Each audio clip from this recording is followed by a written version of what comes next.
9.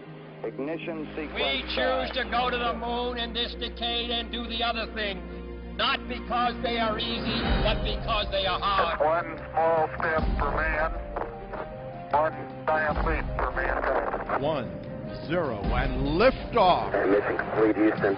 After serving the world for over 30 years, the space shuttle's earned its place in history and it's come to a final stop.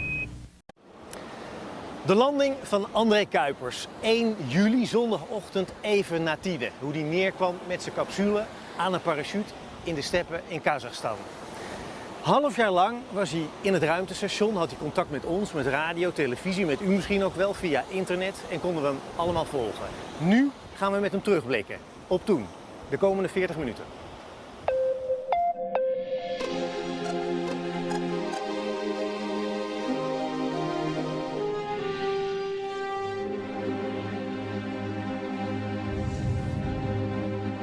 André, van harte welkom. Terug eigenlijk, hè, zou ik zeggen. Ja. Ja. Wij zitten hier in Noordwijk.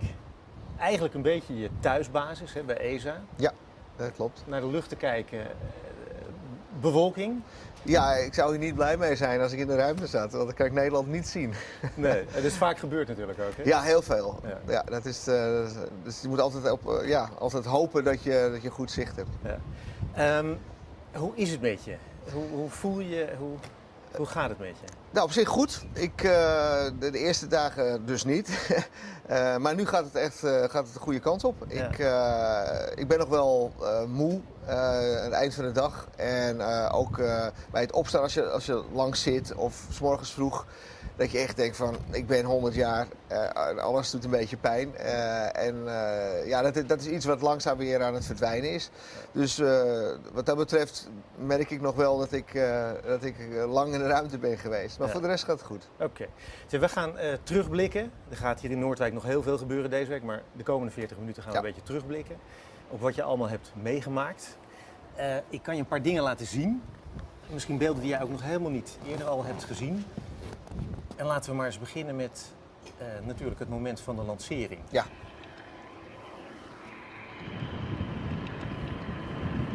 Ja, dat is wat ik nu zie, hè, de roll-out. Dat zijn dingen die ik dus zelf niet gezien heb. Want je ziet als bemanning, zie je zelf niet het uitrollen van de raket. Dat is een traditie. Ik heb het gezien als backup van de vlucht daarvoor, als reserve, maar je eigen vlucht niet. En ja, dit is natuurlijk prachtig. Het was ijskoud, hè? Het was de koudste lancering ooit. En, kijk maar even.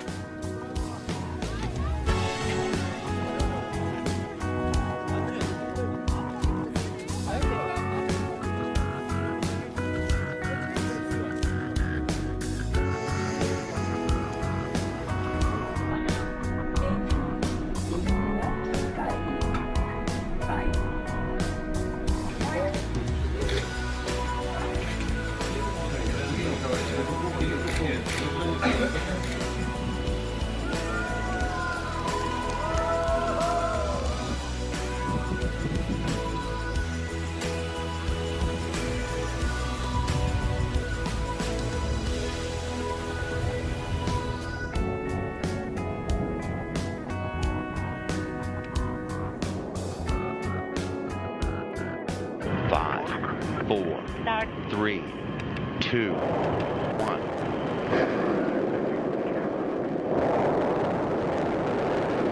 And liftoff of the Soyuz 29 spacecraft that is taking Don Pettit, Oleg Kononenko, and Andrei Kuipers to the International Space Station.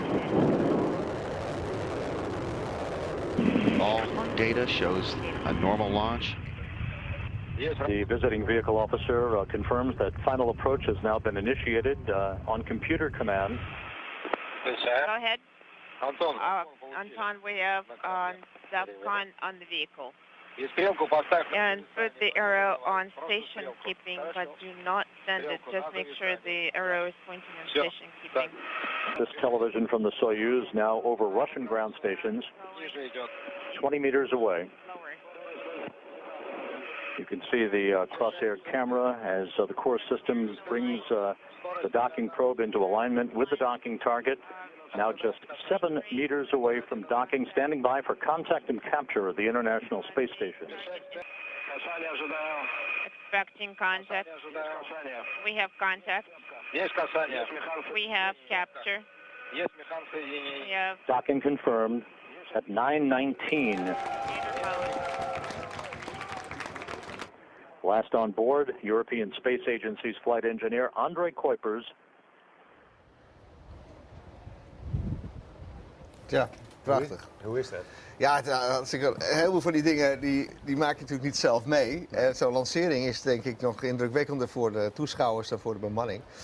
Wij zijn heel geconcentreerd in die capsule. We volgen natuurlijk de beeldschermen en wat er allemaal op gebeurt. Wat is het eigenlijk zo dat je er nu pas van kan genieten? Want ik zie je er naar kijken. Ja, om het allemaal weer terug te zien vanuit een andere hoek, zeg maar. Dat is erg leuk. Ja. Want wij kunnen ons daar niks bij voorstellen natuurlijk. Wat voor krachten er op je lichaam wordt losgelaten op het moment dat die lancering er is. Nou, dat valt eigenlijk nog mee. Het is drie keer je gewicht uiteindelijk. In het begin niet, hè. Het bouwt langzaam op. En uiteindelijk word je met 3 keer je gewicht in de stoel gedrukt. Dat is wel zwaar natuurlijk en dat duurt ook wel even. Maar je zit natuurlijk in een speciale stoel die op jouw lichaam gemaakt is. Ja, allemaal goed beschermd. Ja, precies. En je ligt, hè, dus het is niet zo dat het bloed uit je hoofd stroomt. En die beelden van dat de deur open doen, van het is bijna of je bij je buren of zo binnenkomt. Ja, nou, zo voelt het ook een beetje. Het is echt zo van, we zijn er. Ja. En ik zat nog zelf in de landingscapsule en ik moest nog wat beeldscherm in de gaten houden wat de drukken betreft. Dus ik was gewoon nog aan het werk. En dan kijk je naar boven en dan zie je het luik open en dan zie je je collega's en dan zweef je naar boven toe om ze te verwelkomen. Ja, het is fantastisch. Het is een heel leuk moment, ja. Hey, en dan ben je boven en dan krijg je verbinding met beneden en dan zie je dit. Ja. Dat storen. Je gaat wel horen en zien.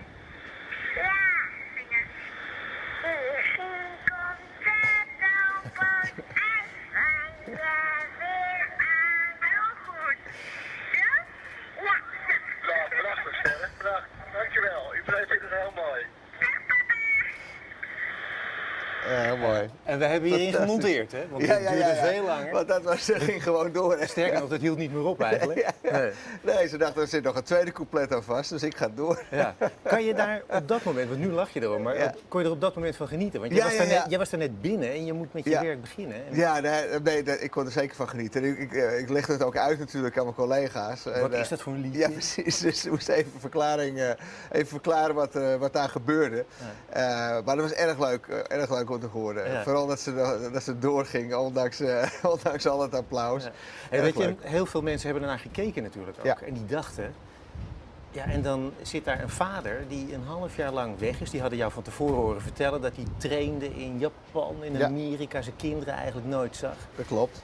Ja, waar denkt die vader eigenlijk aan? Denkt hij aan zijn werk alleen of hoe ziet dat eigenlijk? Nee, kijk, ik vond het... Kijk, als je erboven bent wil je ook laten zien hoe het daar is, maar ook laten merken dat het goed met je gaat.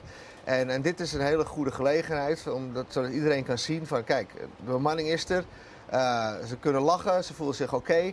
En ja, ik vind dat is een heel belangrijk moment. Ja, want die mogelijkheden waren nog groter dan de vorige keer, hè? Dat je met je gezin, ik zou maar zeggen, kon skypen, dat je contact kon hebben. Ja. Dus dat klinkt bijna alsof je op zolder zit achter je computer en wat maakt het uit of je in de lucht hangt? Of, Nou, dat is ook zo. Kijk, vroeger gingen mensen op houten schepen en er kwamen 3 jaar terug, als ze al terugkwamen. En nu kon ik elke dag bellen en 1 keer per week hadden we videocontact. Dus wat dat betreft is er natuurlijk een hoop verbeterd. Natuurlijk, je bent echt weg. Maar die kinderen waren natuurlijk ook al gewend dat ik veel aan het skypen was als ik in Japan was of Rusland of Amerika. Je zou bijna zeggen, ze hebben je niet gemist. Nou, dat is een groot woord, maar ik denk dat het inderdaad door die contacten een stuk beter te verdragen was, zeg maar.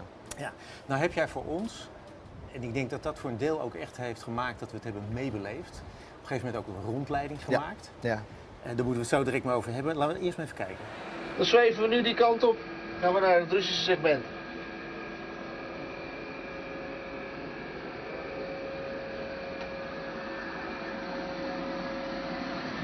We komen hier in het grote gedeelte van de SM. En 2 van mijn collega's, Alec Terwijl commandant van het ruimtestation en commandant van de Soyuz, Sergei, voor zijn eerste vlucht. En ja, dit is bijvoorbeeld het eetgedeelte. Dus hier kunnen we onder andere eten. Hier eten, dit is het Russische deel, maar we wisselen. Soms eten we hier, soms eten we in het Amerikaanse deel. Ja, het is, we kunnen blikjes warm maken in dit soort ovens. Kunnen ze instoppen en dan kan je ze opwarmen. En we hebben bijvoorbeeld warm water, kunnen we uit dit systeem halen. Dus dan maak je een zakje, dat doe je hier aan vast. En haal je het hendeltje over. En dan kan je gewoon zeggen hoeveel milliliter je wil. En zo krijg je bijvoorbeeld, nou dat ziet er lekker, aardappelpuree met stukjes met champignons bijvoorbeeld. Dit is ook een plek waar we ons wassen. We sporten elke dag, dus veel transpireren. Dus we wassen ons hier, mijn kit. En ja, er zitten dingen als tandenborstels, dat soort zaken, tandpasta. Hier zie je mijn dingen die ik nodig heb om te rennen, hartmonitor, koptelefoontjes om naar je muziek te luisteren. Je ziet overal handdoeken drogen. Alles wat je transpireert, wat je uitgaat, dat wordt weer teruggewonnen uit de lucht. Dit lijkt heel bruin, maar dat is de kleur van de Russische shampoo. En we hebben Amerikaanse shampoo, ook Russische shampoo, die is bruin. Dit is de Amerikaanse no rinse, dus we hoeven zo veilig mogelijk water te gebruiken. Dus het is apart, we kunnen niet echt douchen.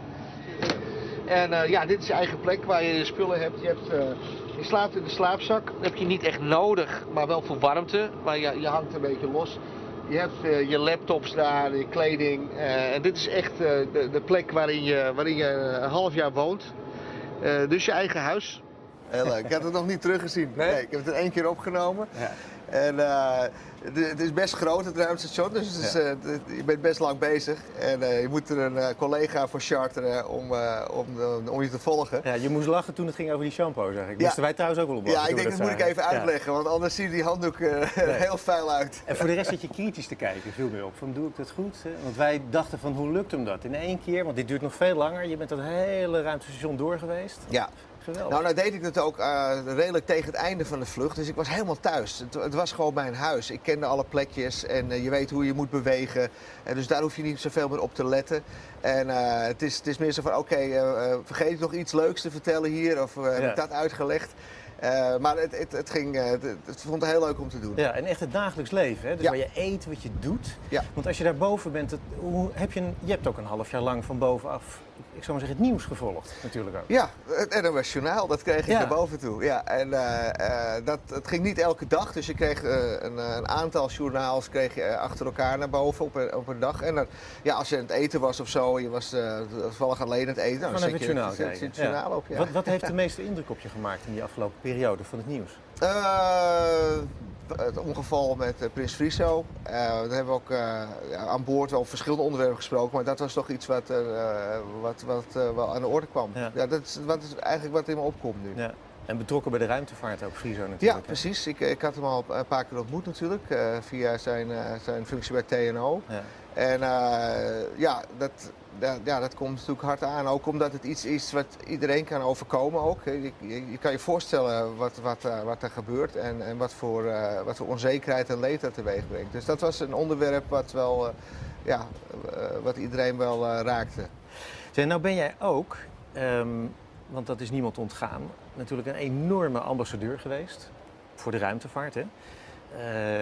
Soms wonderlijk, want je hebt laten zien hoeveel je met onderzoek bezig bent geweest, andere dingen, hoe druk het was, het leven alleen al in het ruimtestation zelf.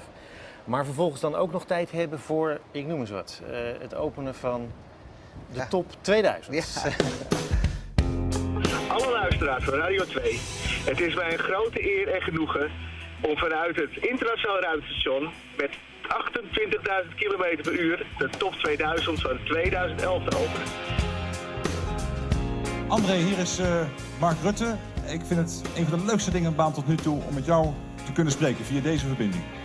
Hoe gaat het je? Met mij gaat het uitstekend. Ik ben nu 2,5 week in de ruimte. Ik begin goed te wennen. Het is al mijn huis aan het worden, zeg maar. Dus het gaat uitstekend. Majesteit, vanmorgen vloog ik over Europa en ik dacht, wat kleurt ons land toch mooi oranje. Het is een bijzonder gevoel om je hele land in 1 oogopslag te kunnen zien. En tegelijkertijd dus alle mensen die daar op dat moment Koninginnedag vieren. Vanuit het ISS, dat ook deels van Nederland is, wens ik u en uw familie een prettige dag samen met het Nederlandse volk. Ik zie een goedkeurend knikje. Ja. Daar heb ik heel veel takes van gedaan. Oh, die wel? Ja, want er wordt vaak gestoord. Hè? Dan hoor je ineens de grond weer iemand oproepen. Of er zweeft wat ineens door het beeld. Dan moet ik het weer overdoen. Dat zijn leuke dingen om te doen. Het is best veel werk hoor, om dat allemaal op te zetten. En ambassadeurschap, hè? Want toen jij naar boven ging, toen stonden er allemaal miljoenen aan bezuinigingen op de rol. Ja. In de Nederlandse bijdrage aan de ruimtevaart. Ja. En jij was nog niet terug, of de Tweede Kamer wilde er een streep door zetten. Ja, dat klopt. En daar ben ik heel blij mee. Ik ben blij dat dat een extra effect is, wat die ruimtevaart Speelde betreft. Dat ook in je hoofd? Dat je dacht nee, niet direct. Maar ik vind wel, kijk, ik ben blij dat door deze ruimtevlucht ruimtevaart ook op de kaart is gezet. Hoe belangrijk het is voor Nederland. Dat je als je investeert, dat je ook dingen weer terugkrijgt. En Nederland moet het hebben van high-tech. Dus ook voor de ruimtevaartindustrie. Dat is een van de gebieden waarop dat gebeurt. En als het op deze manier dit soort effect heeft, ben ik er heel tevreden over natuurlijk. Daarvoor moet je in de schijnwerper staan. Hè? Nou, jij wekt niet de indruk dat je dat vervelend vindt, integendeel. Ja. Daar moest ik wel een beetje aan denken, nu met het overlijden van Neil Armstrong. Hè? Dus een groot icoon. Ja. Heb jij vaak van gezegd dat het ook een soort trigger is geweest voor jou? Hè? Dat je zag die man en je dacht, ik wil de ruimtevaart in. Ik begrijp dat hij juist niet zo van die schijnwerpers hield. Nee, dat klopt. En dat is heel afhankelijk van de individu. De tweede man op de maan, Buzz Aldrin, heeft dat veel meer bijvoorbeeld. Het is helemaal aan de persoon zelf. Ik vind het belangrijk om te kunnen vertellen wat we doen met ruimtevaart.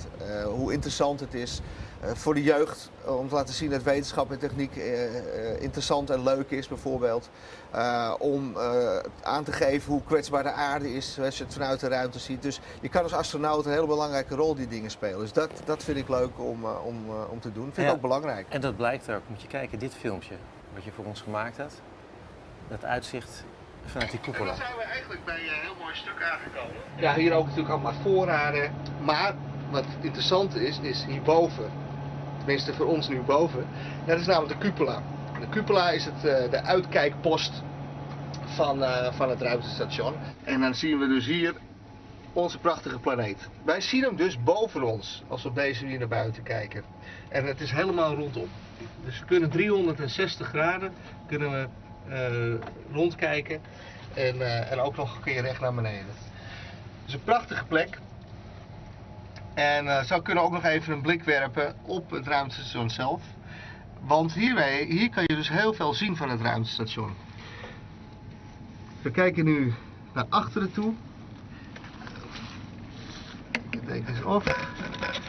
So you can go a bit higher. En dan kunnen we bijvoorbeeld hier zien de Soyuz. Dus hier is de Soyuz waar we straks bij terugkeren. Dus dit is de Soyuz waarmee ik gekomen ben. En daarachter zien we de Progress. Dus waar we ook even in gegaan zijn. Ziet er een beetje hetzelfde uit. Dat is het ruimteschip, het vrachtruimteschip waar we ook even in gekeken hebben. En we kunnen helemaal in de verte de ATV zien. En de ATV die zit dus, want we kijken hier naar het Russische deel van het ruimtestation. En de ATV die met die schuine zonnepanelen daarachter, dat is dus waar we begonnen zijn. Dus het Europese vrachtschip. Ja, dit is de mooiste plek van het hele ruimtestation. Ja, waarom? Ja, omdat je een beetje los in de ruimte eigenlijk bent. Bij mijn eerste vlucht hadden we dat niet. Dan had je al ramen in de bodem en 2 ramen aan de zijkant. Maar in die cupola kan je echt helemaal loskomen. Je ziet het ruimtestation helemaal van de onderkant, kan je helemaal zien. En als je dicht bij het raam zit, zie je ook niks meer om je heen. Dus het is gewoon alsof je alleen die aarde ziet. En het is groot. Weet je wat wij dachten? Toen we de Soyuz zagen hangen, want dat is ook zo spectaculair natuurlijk. Je ziet dat ding hangen waarmee jij teruggaat. Het doodeng. Doodeng dat je daar weer in moet. Ja, dat heb ik dus helemaal niet gehad. Nee, ik kon geen angst oproepen. Het is, op zich kan je zeggen, nou het heelal is dreigend. Daarbuiten is het niks, het vacuüm. Daar heb ik helemaal geen last mee gehad. Het is schitterend. Het is overweldigend. Die planeet, als je ernaar kijkt, dat is elke dag weer had ik een overweldigend gevoel van, jongen, wat indrukwekkend. Ja. Dat kan jij alleen maar aan ons vertellen. Wij weten niet hoe dat is natuurlijk. Hè? En ik probeer zoveel mogelijk met foto's en met de films, probeer ik zoveel mogelijk zeg maar, de mensen deelgenoten te laten worden van de ervaring naar boven. Ja, moet je kijken wat een mooie foto's je hebt gemaakt.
Ja, je blijft fotograferen. 500.000 foto's. Dat meen je niet? Ja. 500.000? 500.000.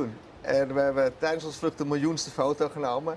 Een groot deel van die 500.000 dat zijn timelapse opnames. Weet je, dus elke seconde 1000 keer achter elkaar. Daar krijg je prachtige filmpjes van. Vooral bij de nachtopnames was dat interessant.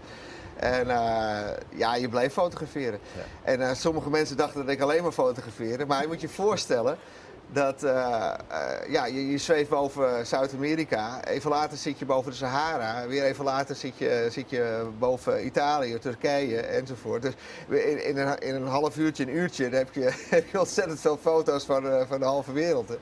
Dus dat gaat redelijk snel natuurlijk. Dus je kunt ook niet zeggen wat de mooiste foto is, hè? Dat is heel moeilijk. Ja, het is eigenlijk zijn ook veel mooie foto's. Moet je kijken, want ik heb er eentje. Ja. Daarvan weet ik. Je moet hem denk ik zo bekijken. Ja. Ja, dat is zo'n moment dat je denkt van, oh, die moet ik nemen, die moet ik hebben. Dit is hem. Ja. Het is, je hebt dagfoto's, je nachtfoto's en er zit nog iets tussenin. En dat zijn die sunglint, die weerkaatsing van de zon. Het is natuurlijk maar een bepaald moment van de dag. En dan moet je dus net treffen dat je land redelijk wolkeloos is. Dat je er net boven zit. En net erboven zit en net op het juiste moment van de dag dat die zonweerkaatsing er is. Want je gaat er met een noodgang overheen, je gaat natuurlijk met 8 kilometer per seconde vliegen. Hè? Dus als je even te laat bent of de batterij van je camera is op of noem maar wat, of er zit geen kaartje in, dan zit je alweer bij Denemarken. Zeg maar. Of je hangt met dit, nou ja, nu trekt het weer een beetje open, maar het moet natuurlijk wel. Precies, je moet heel veel geluk hebben. En ik ben 193 dagen boven geweest, maar het was praktisch onmogelijk om een wolkeloze foto van Nederland te krijgen. Soms was het wel wolkeloos, maar dat was ik er niet. En deze, die is prachtig geworden. Ja, heel mooi. Als je die foto's bekijkt, want dat zei je ook de vorige keer, hè? Dus jij bent een van de weinigen natuurlijk die dat kan zeggen, dat je onze planeet zo hebt gezien. Ja. De vorige keer zei je kon verschillen zien, bijvoorbeeld in bebossing of andere dingen. Heb jij dingen gezien nu waarvan jij denkt van, daar ben ik van geschrokken of zo? Ja, eigenlijk zoals ook bij de vorige keer. Amazone. De eerste vlucht was erg lastig om foto's te nemen van dat gebied. Het is een tropisch regenwoud, met andere woorden veel regenwolken. Maar nu waren er momenten dat je echt grote stukken van het oerwoud kon zien. En heel veel kale stukken. Hè. Dus dat zie je gewoon vanuit de ruimte. Je kan echt zien waar het oerwoud wordt aangevreten. Dat je dus echt de lichtgroene vlekken, bruine vlekken tegenover het donkere oerwoud ziet. Dat is heel duidelijk zichtbaar. Wat je ook ziet, zijn dingen als luchtvervuiling kan je zien, heiligheid boven grote steden. Erosie, dus vruchtbare aarde die wegstroomt uit de oceaan in. Dat kan je heel goed zien door boskap bijvoorbeeld. Wat doet het? Overbevolking. Je ziet heel veel bevolking. En hoe zie je dat dan? Nou, we hebben heel veel nachtopnames ook kunnen maken. Hè. We hebben speciale apparatuur, speciale camera's, hele goede, maar ook apparatuur die onder andere hier in Nederland is ontworpen. De Nightport is een soort trackingmechanisme. En daar kon hele scherpe nachtfoto's mee maken. Het is heel mooi, hè, de aarde bij nacht. Je ziet overal steden, maar je ziet ook dat er eigenlijk overal mensen wonen. En dat het natuurlijk steeds meer wordt.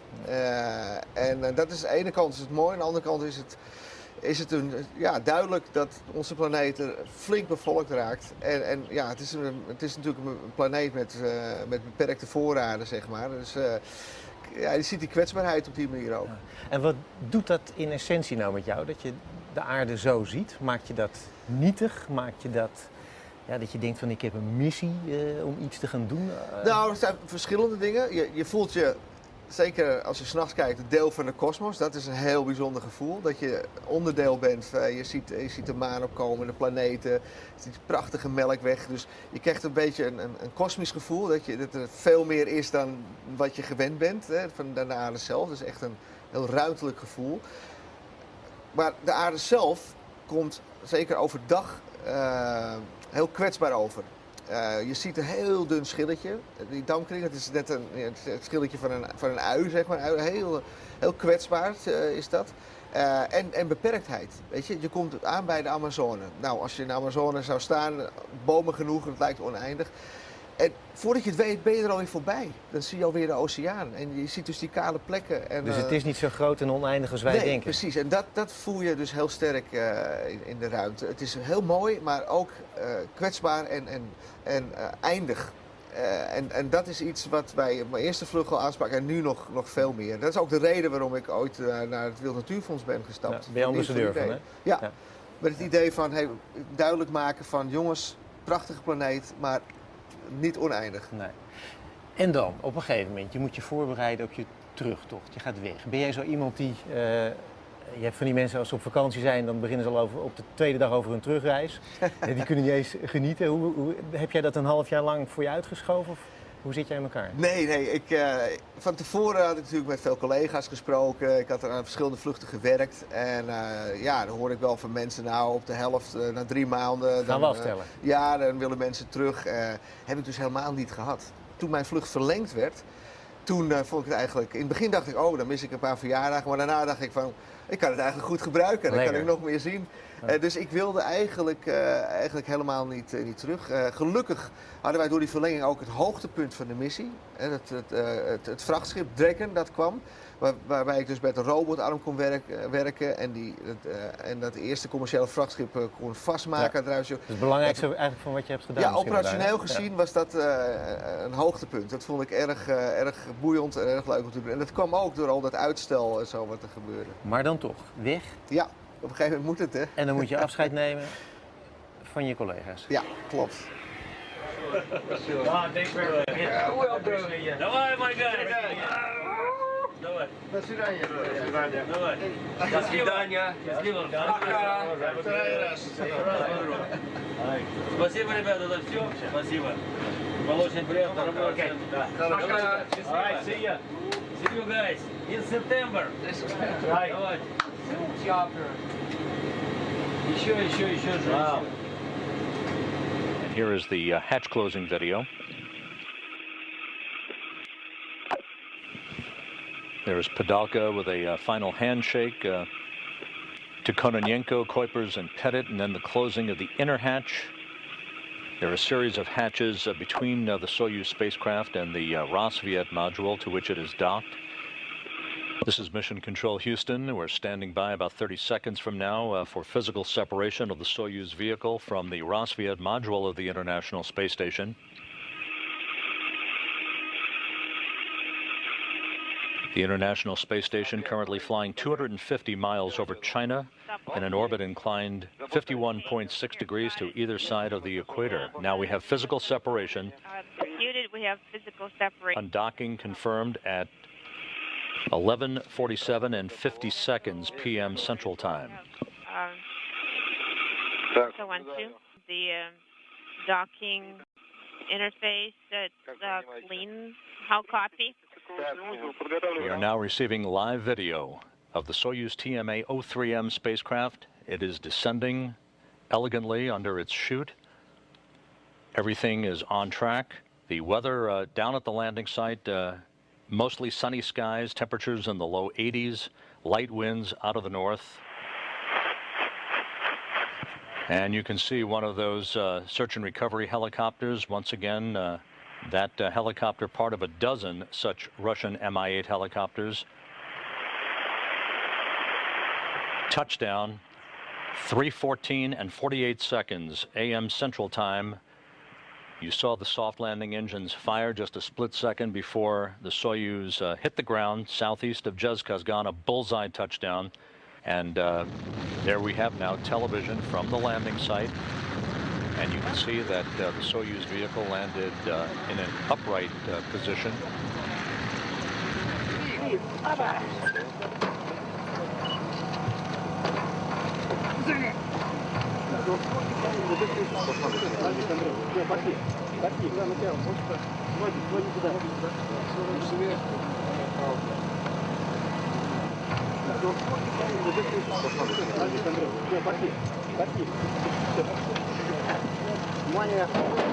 And European Space Agency flight engineer Andrei Kuipers now out of the Soyuz vehicle, so they reversed order of what is normally the extraction process of the crew.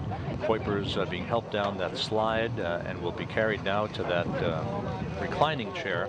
Kuipers back on Earth, his second flight in the books, 204 days in space on 2 missions for Andrei Kuipers. Hey schat, hey. Hey. Ik ben er. Ja, mooi. Had je dit eerder gezien? Of nee, ik had het niet eerder gezien. Wat denk je als je dit ziet?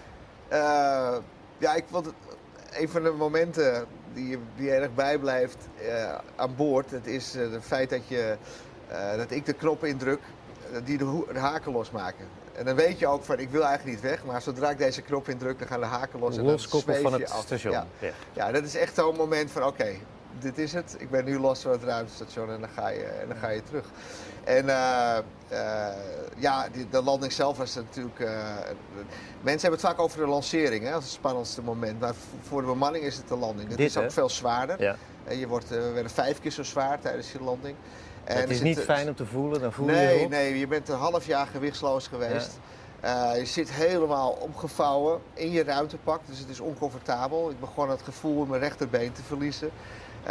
Hoe is dat in die capsule? Dus wij zien hem op een gegeven moment in beeld komen. Dus dat was hier op aarde ontzettend spannend of dat rechtstreeks zou lukken. Nog nooit eerder vertoond. Ja. En je hangt aan die parachute.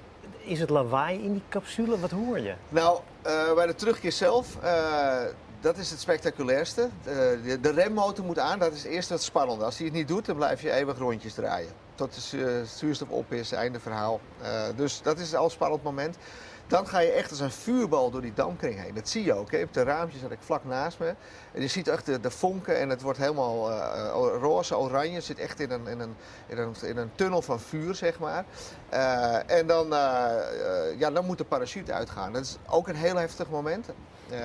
Hopen dat hij maar uitgaat natuurlijk, maar die wordt heel duizelig. Het is ook een goed gevoel hoor, want als je duizelig wordt, dan weet je het parachute is uit. Dat is een goed teken. Maar het is onaangenaam. En dan op 5 kilometer hoogte, dan komt die stoel naar voren. Dan wordt een veer in werking gesteld om je nog een beetje af te remmen. Maar dan kwam ik nog dichter bij het dashboard en toen kwam mijn been nog meer in de kreukels. Dus het werd een beetje pijnlijk.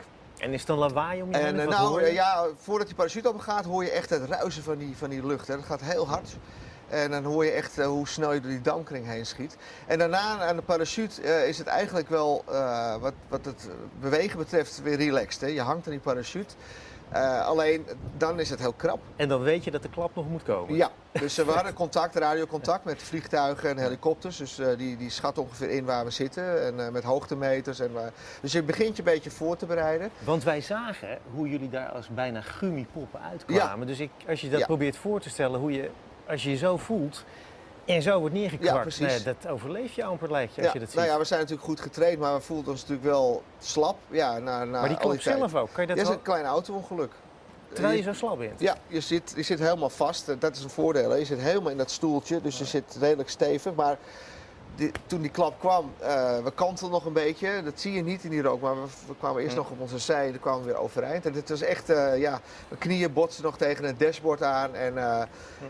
Dus het was onaangenaam, ja, dat wel. En dan zit je in die capsule, want wij zien die beelden. Wij hebben totaal geen idee wat daar binnen gebeurt. En jij komt er niet uit. Dus de commandant is er al uit. Die zit daar met een vrij uitgestreken gezicht, eerlijk gezegd. Hè? Die heeft het niet fijn. Nee, dat zie is je. te duidelijk. Ja. En ik denk, waar blijf jij? Ja, nou allereerst zou ik er dus niet als tweede uitkomen, maar als laatste. Maar mijn been deed dus heel erg pijn en het was in slaap gevallen. Ik voelde het niet meer. Dus zodra de commandant eruit was, kon ik zeg maar loskomen en op zijn stoel half gaan schuiven om dat been te strekken. Ja, dat kon ik er natuurlijk ook uit. Maar mijn zuurstofslang, die aan via het pak, van het pak naar het ruimtestation loopt, die was wat verbogen en die kreeg ik zelf niet meer los. Dus er moest een technisch bij komen die ook wat moeite had om hem uiteindelijk los te krijgen. Dus daarom kroop er nog iemand er binnen om die slang los te kunnen koppelen. En toen dat los was, toen kon ik eruit. En toen voelde mijn been ook meteen beter. Het bloed begon weer te stromen.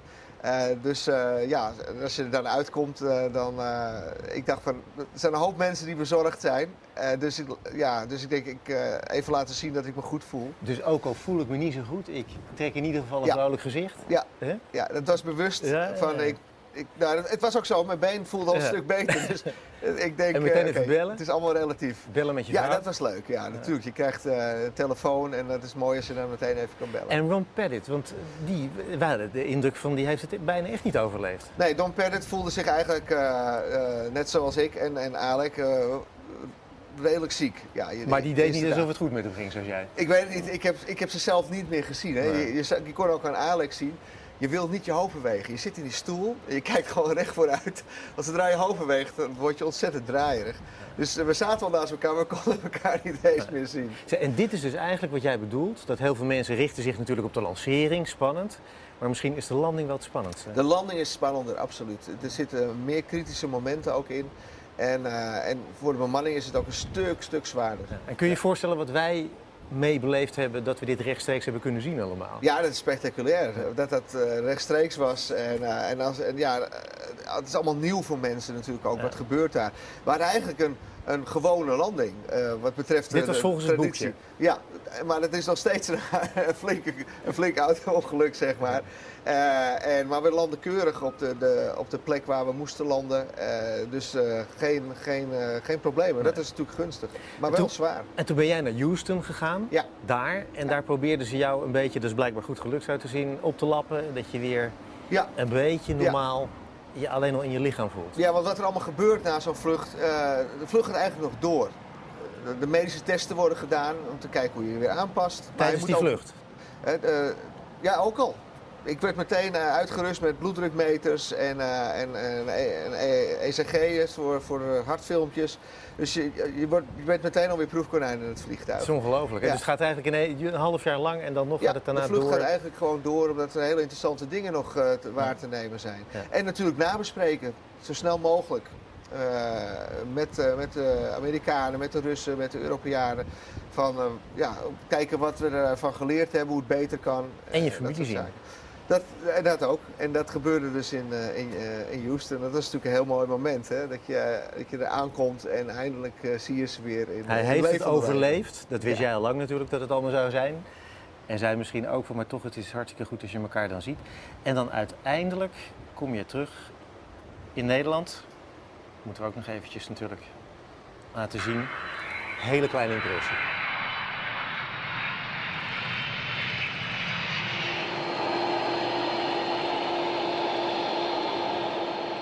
Heb jij een beetje een idee gehad van hoe dat in Nederland geleefd heeft?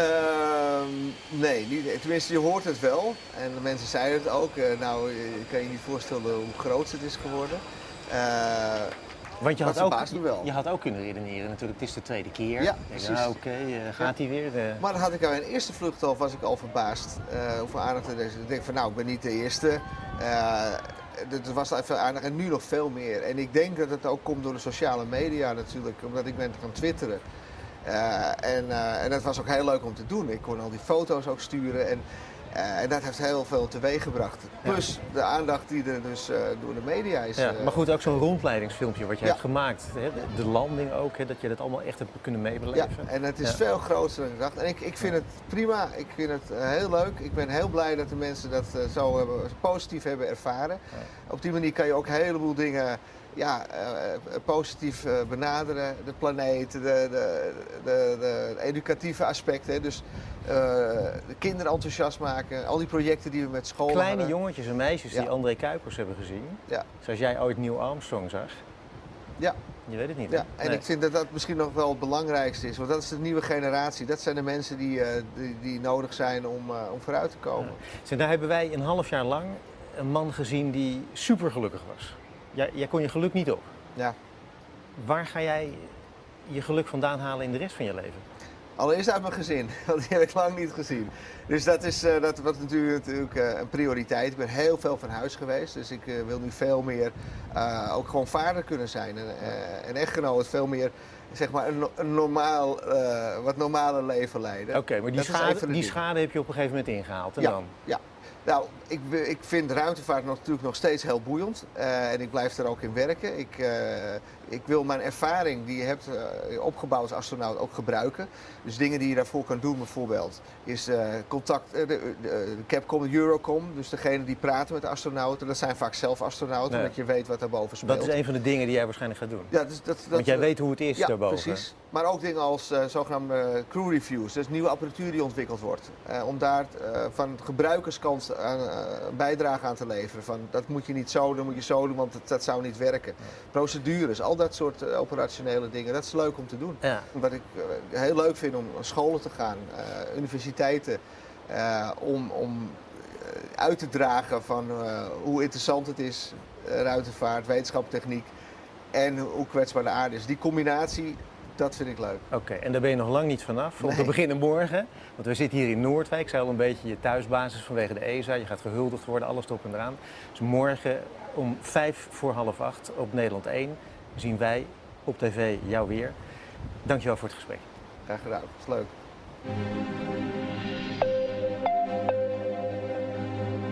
Sebastian Vettel war einer der großen Gewinner bei diesem verrückten Belgien Grand Prix. Der Weltmeister fuhr eines seiner besten Rennen in diesem Jahr, auch wenn er den Sieg am Ende dem Briten Jenson Button überlassen musste.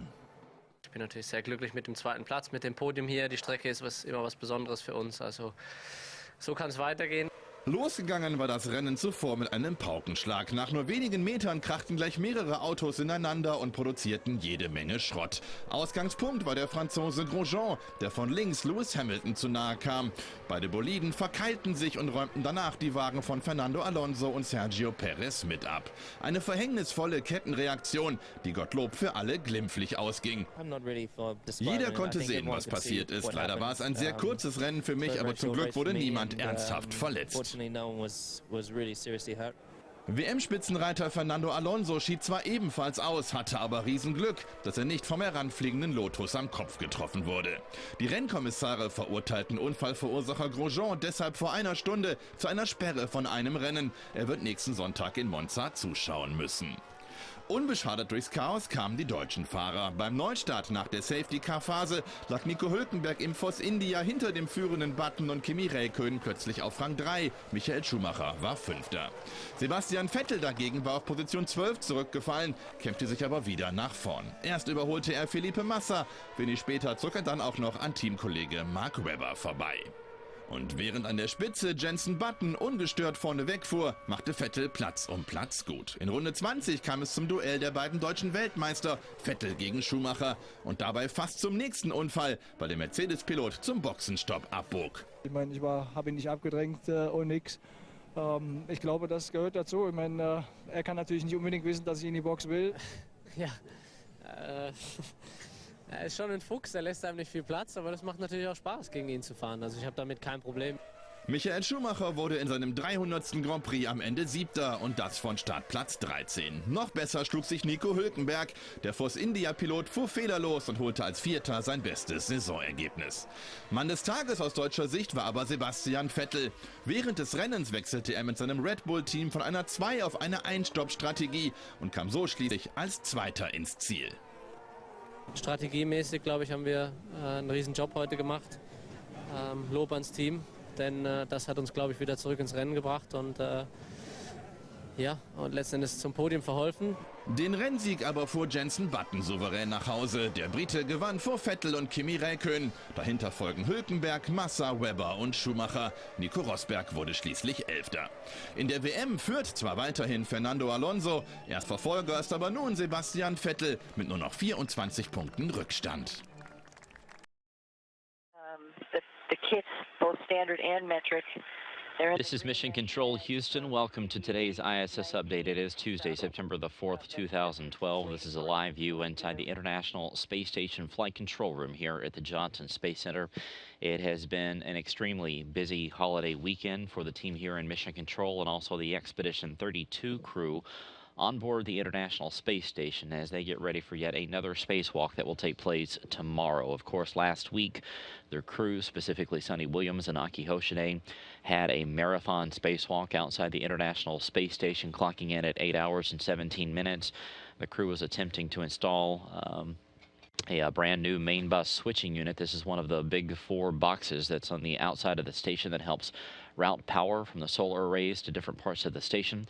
They encountered some trouble with a sticky bolt on the bottom side of the new unit, so that installation was called off and that device was temporarily stored up there on its mounting location while the teams here in Houston spent the entire weekend taking a look at what could be causing the issue with that bolt and also coming up with a plan for tomorrow's spacewalk. The crew will venture back outside tomorrow beginning at 6:15 a.m. Central Time, 7:15 a.m. Eastern Time. The spacewalk will last 6.5 hours. The main focus of it is, of course, to get that main bus switching unit installed back down on what's called a cold plate. That is where it is mounted.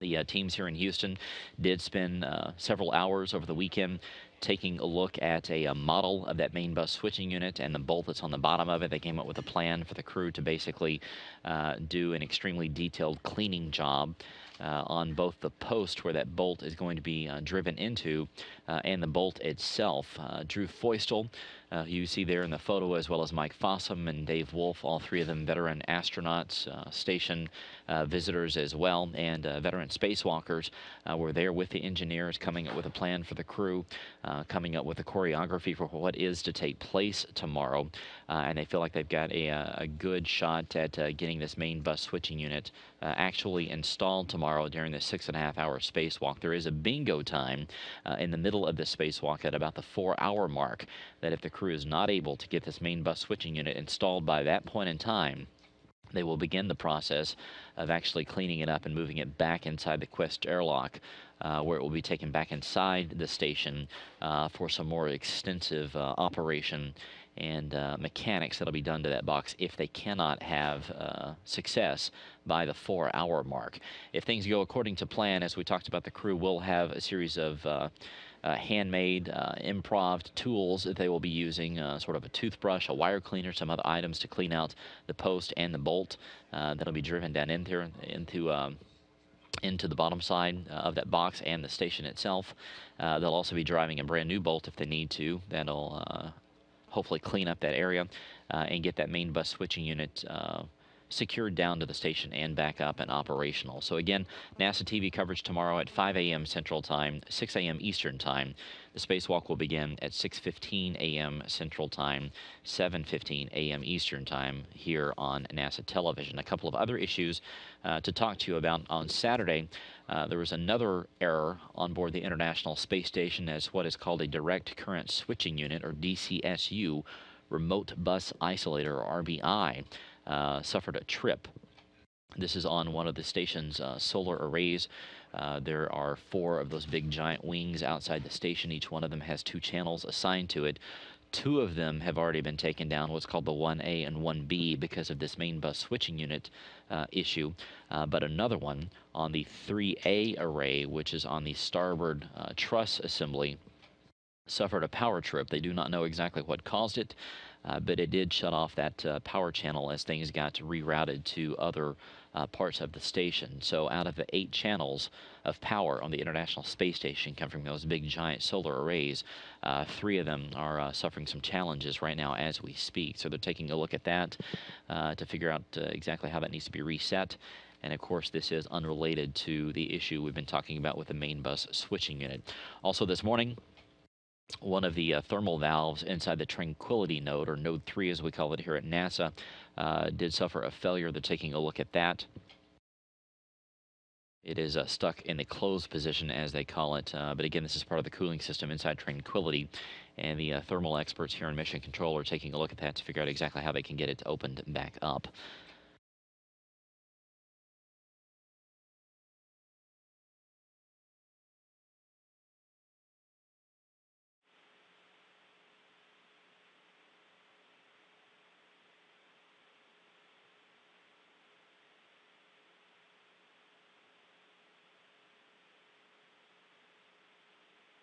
The crew today has half of an off-duty day, which this is standard and traditional anytime they're getting ready to do a spacewalk the next day. So they've been extremely busy over the weekend getting these tools ready to go for tomorrow's activities. Both Joe Akaba and Aki Hoshide have what's called a robot session where they will just practice the maneuvers that will take place tomorrow as Hoshide once again gets on the end of the station's arm to position himself sort of at the top and the bottom side of this main bus switching unit, so he has a little bit easier access. So he'll be on the end of the arm while Joe Akaba helps fly it, along with some ground commanding that'll be done. So they're running through that. The U.S. crew members also have a procedure review coming up here shortly where they will take a look at the extensive procedures that were written for them over the weekend by the spacewalk team. Of course, the spacewalk officer, Keith Johnson, who was on console last week, he'll be on again tomorrow. He and his team have been busy writing the script and the choreography for tomorrow's activities. That was sent up to the crew earlier. So they're going to be looking at that and getting ready to go. And then Sunny and Aki are finishing up the tool configurations for tomorrow as well. They really are putting together several different tools that will be used tomorrow, including a toothbrush, which is exactly what it sounds like. It's just a red toothbrush that they have put some tape around on the end, sort of a wand that'll be used to clean the post and the bolt itself. They also have a wire cleaner, it looks just like it does here on Earth, that they have mocked up. And they'll be using that to hopefully solve this issue that we saw. So the first step in the spacewalk tomorrow will be to remove the MBSU from the cold plate that it is currently sitting on. It was temporarily tied down with a tether at the end of the spacewalk last week when it became clear that it was not going to be successful in terms of bolting it down. You're seeing a graphic here of the green side on the left side. That is the MBSU number 1 on the truss itself. That handhold piece of metal there that's on the right-hand side, that is what that MBSU is currently tied onto with that strap you see there indicated in red. So they're going to remove it with what's called a torque multiplier. If you watched the spacewalk last week, you saw the silver pistol grip tool, which is basically the astronaut's drill that they use. There's a torque multiplier that they put on the end of it that they will use to actually unbolt this big box, which weighs about 220 pounds, from the cold plate. So they'll take a look at it. You see the actual picture of it there. They'll take a look at it, inspect it. They'll lubricate the actual post, which is on the cold plate itself. That's what the bolt goes into. There's 2 different ones of those. One's called H1, one's called H2. You see the one on the left and H2 there on the right. So they will lubricate H1, clean the H2 post, which is where they saw some of the issues, with a wire brush. They'll lubricate it, basically put some grease on it with a toothbrush, and then they will thread in a brand new bolt to hopefully clean out the threads that are inside there. This that you see right there is the actual bottom side of the MBSU itself. That large, what looks like a funnel or a siphon, whatever it may be, that's just called a fine alignment guide. That actually helps the bolt go into the post itself, because obviously it's on the bottom.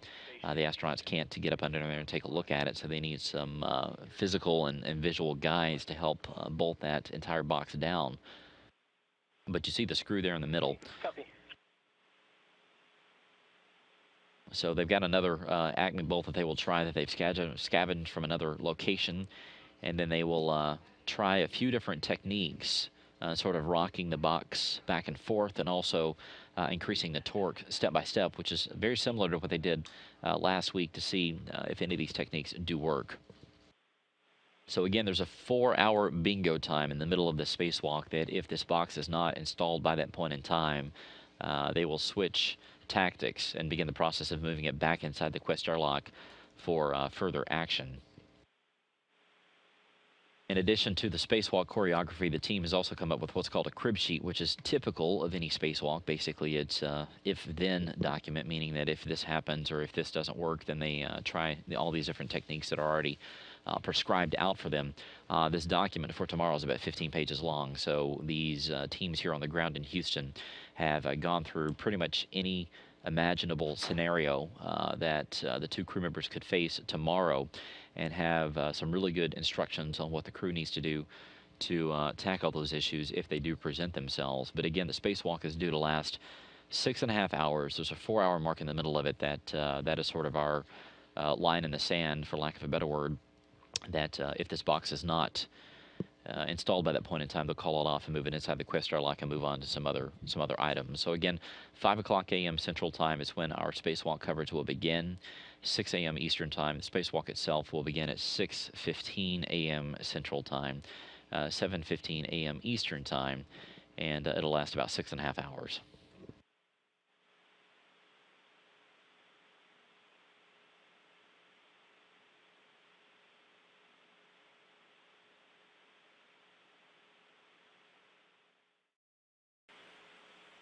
This is Mission Control Houston. We want to welcome you to NASA Television's live coverage from the International Space Station Flight Control Room as we get ready for another spacewalk by the crew of Expedition 32. This follows a marathon spacewalk that happened last week on Thursday, August 30th, as two of the crew members, Sonny Williams and Aki Hoshide, stepped outside for the third longest spacewalk in history at 8 hours and 17 minutes as the crew attempted to remove and replace what is known as a main bus switching unit. This is MBSU number 1. There are 4 of these units on the outside of the station that help gather the power from the solar arrays and help route it to different portions of the station. These are 4 big boxes that you see the location of there on the truss structure of the station. As we mentioned, MBSU 1 was the focus last week. It will be the focus again today because the crew members last week had trouble with one of the bolts. There are 2 of them, H1 and H2. The H2 bolt, which is just a normal bolt that you would find here on Earth, had some issues being inserted down into the post that it needs to be secured into. The crew tried a variety of different techniques to get that bolt into that post, and none of them was successful. So they ended up temporarily strapping down this MBSU unit with a tether, while the ground teams here in Houston spent the majority of the weekend, almost 24 hours a day throughout the holiday weekend, figuring out exactly what the issue was with this bolt and to find out a way for the crew members to address this today. There's a picture of Drew Feustel. He, along with Mike Fossum and Steve Bowen and Dave Wolf, all veteran astronauts, veteran spacewalkers, spent some time inside NASA's space vehicle mock-up facility here at the Johnson Space Center, attempting various techniques with the spacewalk team, and they have come up with a variety of things for the crew to do today in order to get this MBSU installed back down. This MBSU is extremely important to the International Space Station. The station needs pretty much all 4 of those in order to have redundancy for all that different power routing. With that MBSU 1 not in the loop, the station has basically lost the access of 2 of its 8 power channels. The station has 4 big giant solar arrays. Each one of those solar arrays has 2 different power channels that the station's components, all the electronics on board, help draw power from. And with that MBSU not in the mix, it is down to only 6 of them. There was an issue over the weekend with another power trip that is unrelated to the issue we've been discussing, and that took out an additional power channel. So the station is currently running on 5 of the 8, but the engineers here in Houston are continuing to take a look at that. Sonny Williams has just opened up the thermal cover to the Quest airlock. Feel it moving. There you see it. That smaller forward portion is where the crew currently is. It gives you a sense of the scale of the Quest airlock. And the spacewalk team is reporting that the inside hatch has been opened by Sonny Williams as well. Got that PMA cover out? Yeah. Okay, so the hatch is open and stowed. I have the MPEV closed. So with that, if you guys can stagger your switch throws, we're going to take the power to bat and get this EVA started. Okay, EV1 power going to bat. And make sure you check that your display is functional after that, the switch. Going through the power restart, EV1. Display is functional. Okay, you can take yours to bat. Here, power to bat.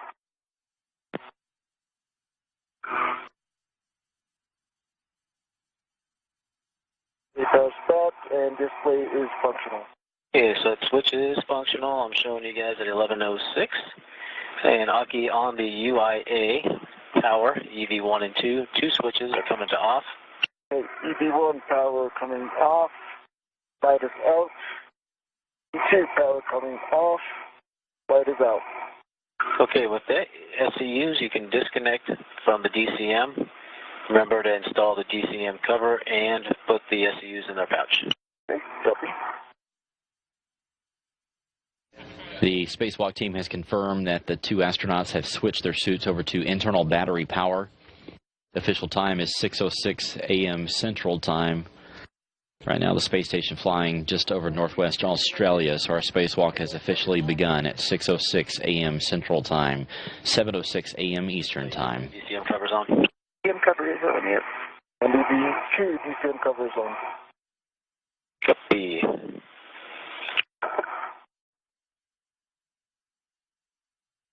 And we'll stand by till you get that in the pouch. Copy.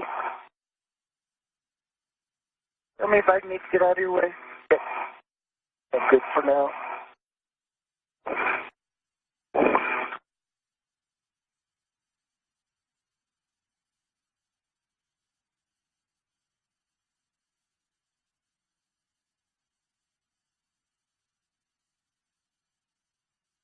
EV2 is pouched.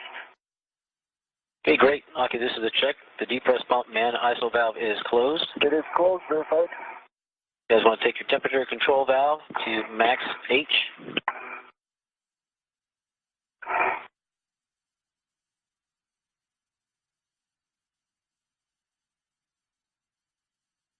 One is in max H.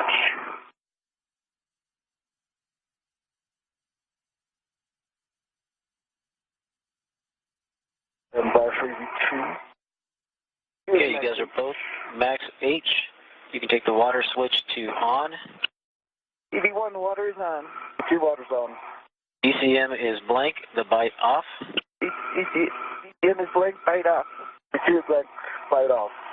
Temperature control valve, 3 to max C.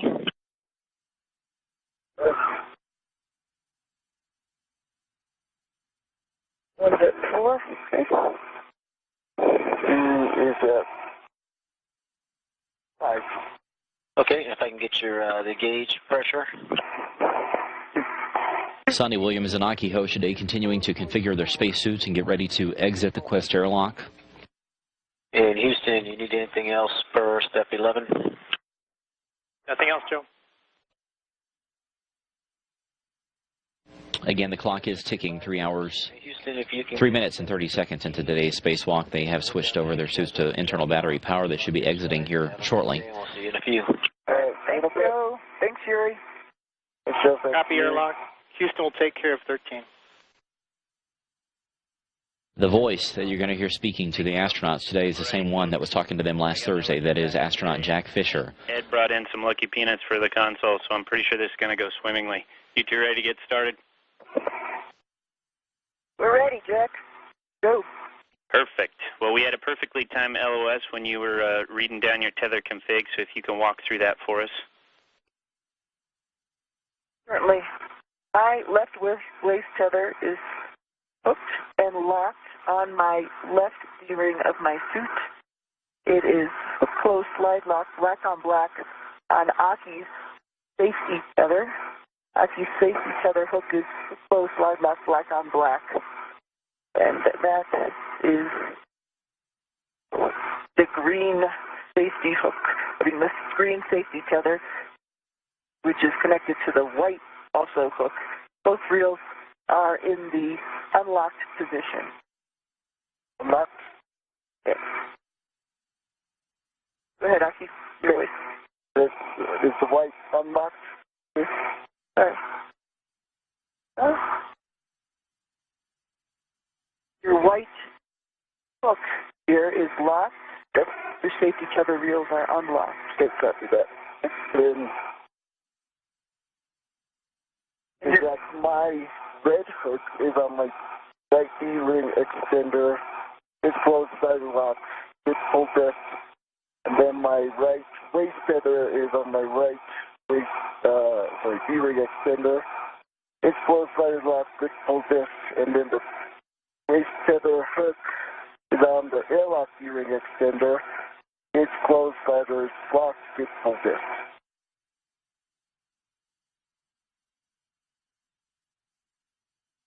We are exiting daisy chain as per the procedure. Agreed. Copy that. All right, let's get this show started. All right. So with that, I have to go to egress check? Affirm, ma'am. Clear to egress. Okay. All right.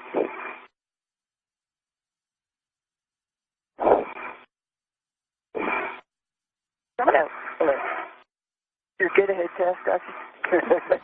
Sunny Williams making her way outside of the Quest airlock just like last Thursday. She'll be the first one out. She'll be followed by Aki Hoshide. Just a reminder to how successful we were last time. Exactly. All right, Sunny, as you come out, you're looking to put your anchor hook to the forward external D-ring. Okay. Anchor hook. Yep. The forward external D-ring. The hook is closed. The slider is locked. Yep, black on black. It's full test. Unlocked on my the reel. The reel is unlocked. Those are good calls. Looking for EV2's anchor hook to be on the aft D-ring.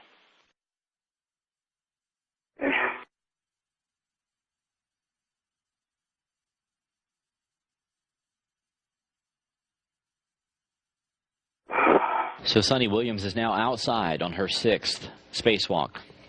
She'll soon be followed by Aki Hoshide. Sunny is currently getting the tethers that the astronauts will anchor themselves to set up just outside the hatchway there. She is wearing the suit with the red stripes, which you can see on her legs. Aki Hoshide will have the suit with no stripes. He'll have the all-white suit. And he should be making his way out here shortly.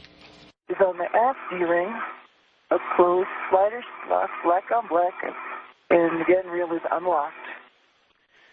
Those are good calls. As you're outside, both of you remember that the port aft portion of the airlock circular handrail has a sharp edge. EV2 with that, and when Sunny's happy, you're cleared to release your waist tether from the airlock D-ring extender. Sunny, ready? Give me just 1 second. I just want to rearrange my tether here. Okay, you are cleared. Okay, so EV2's waist tether is from the airlock D-ring extender.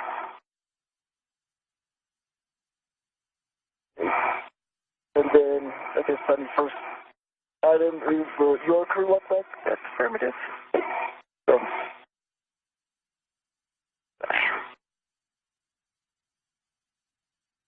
Getting my tether.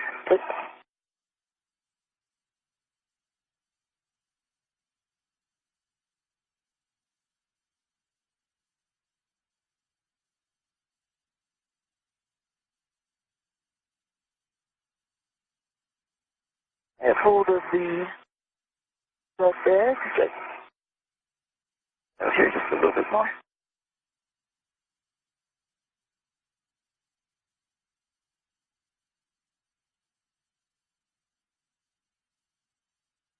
I have my tether on it, Aki. I'm going to release this tether. Okay, you can bring it back. Tether is coming back toward you. Okay, I got it. Okay. On my VRC.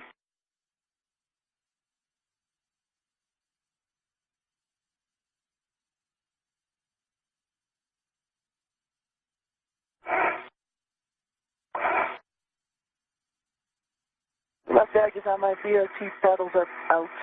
The pedals are out. Big test. Jiggle test. Jiggle test. Great call. Thanks, Sunny. All right, Aki, time for you to get on out of there. Hey. That's my bag. Alright, go up, bag number 2 is ready to my BRT.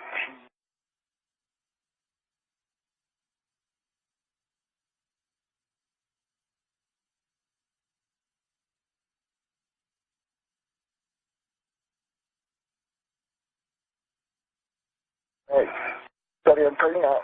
Okay, I am on the forward part of the circular handrail. Copy.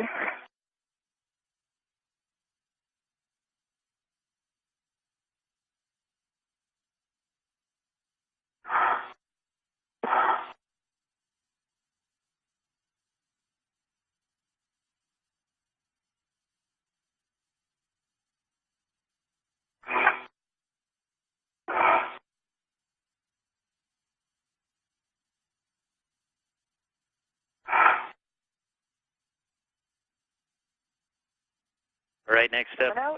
Look out.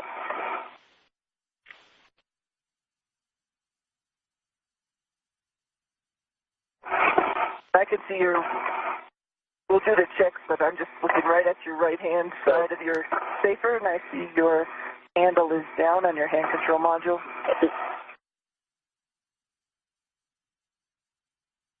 Hello. Good to see you out here. In here? Aki Hoshide now has made his way out into space. He has joined Sonny Williams there outside the Quest airlock. These two are spending about 25 minutes getting set up. They will soon move into preparations for all this troubleshooting they've got to do on this MBSU and this bolt. Get on my so. In terms of the overall timeline, basically just getting outside and getting ready for this troubleshooting will take up the first hour of today's spacewalk. Right now we're at 12 minutes into it. And the troubleshooting itself will take 2.5 hours according to the plans that were sent up to the crew. Thermal cover is closed. So they're going to finish up some of this preparatory work, getting the thermal cover closed, as you just heard Sonny Williams talk about. They'll get their tools gathered up, and they will proceed on up toward the location of this MBSU, which again is on the S0 truss. The station has an extremely wide truss structure that runs on either side of it. It is basically 311 feet 2 inches from end to end. Each one of the segments of the truss has a letter and a number.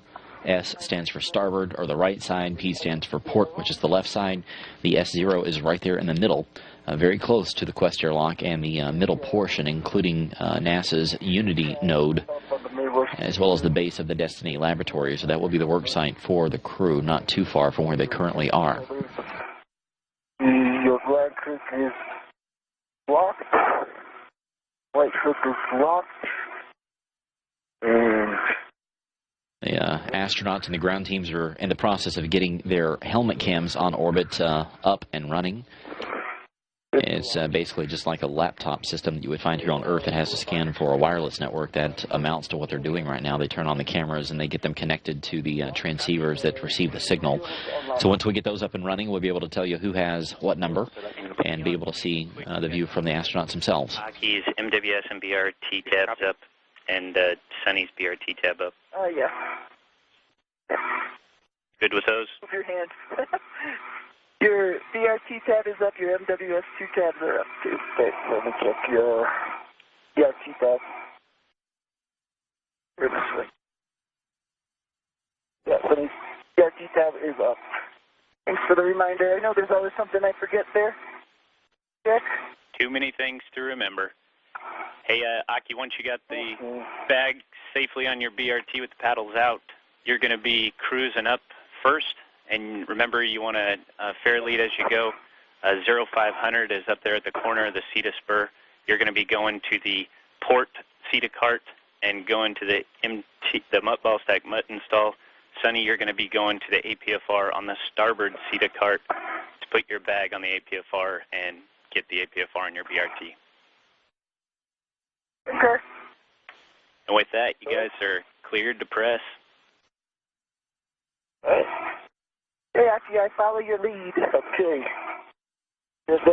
So Sonny Williams and Aki Hoshide will split up for a couple of minutes while they go grab some supplies and some equipment that they're going to need.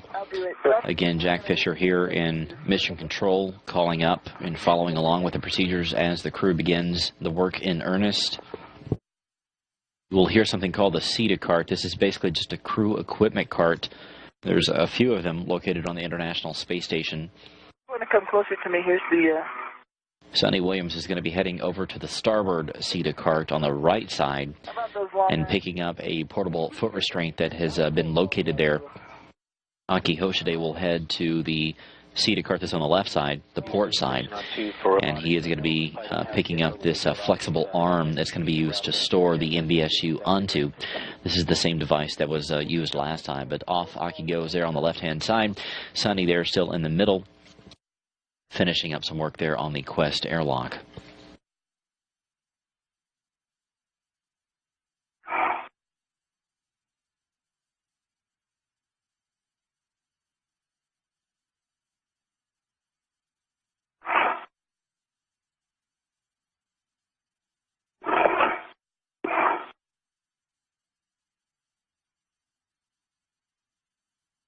Bring up the CETA spur.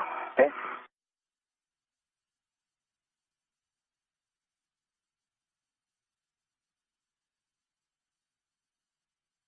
Yes, I need to sorry that. That came off. It's okay. I'm good. I'm waiting for you. Coming up on the CETA spur.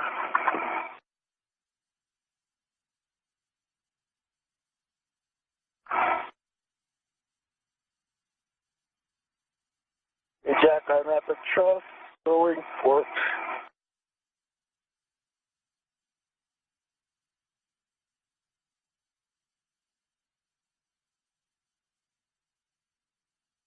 We are beginning to get helmet cam footage. The number 18 will be Aki Hoshide, as you see there, which means that Sonny Williams will be number 20.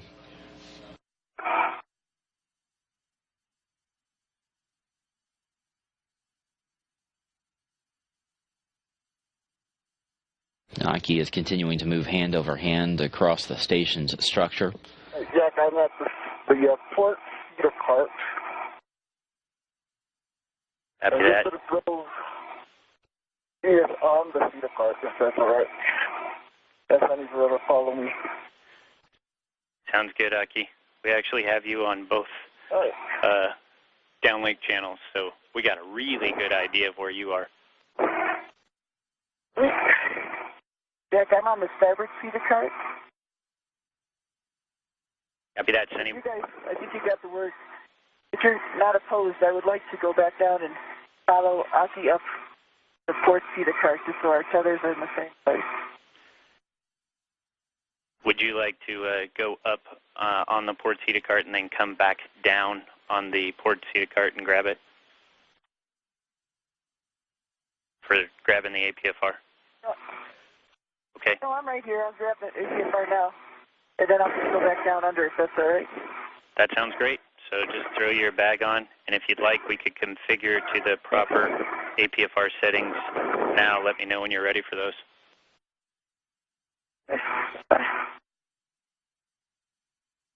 Jack, I'm at the MT getting the hot full set foot. Good job, Baki. And remember, you're going on the handrail with no name on the MT, the vertical handrail there. Copy that. Copy that. That's the horizontal one, right?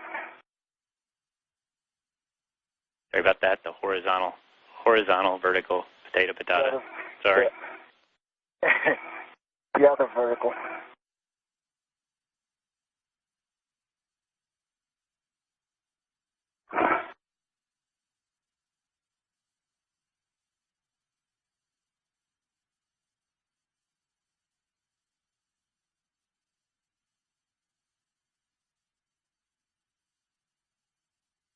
The bag is ready to the APFR or adjustable to the APFR. I've disconnected from my BRT. Sounds good, Sonny. If you want to throw that BRT ret to the APFR, I'll give you the settings when you're ready. BRT red is on the APFR. I am ready for settings. It's Oscar, Oscar, Golf 12. Once you have those, you can put that on your BRT.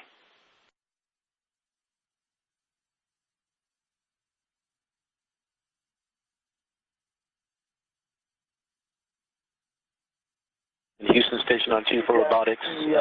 Not sure if you're seeing the base elbow, but it's a pretty scratchy view. So you might want to just keep that in mind for later if we're coming in and it's dark. And if that's all I have, I'm not too comfortable with that view. It's at 90-degree angle, facing up.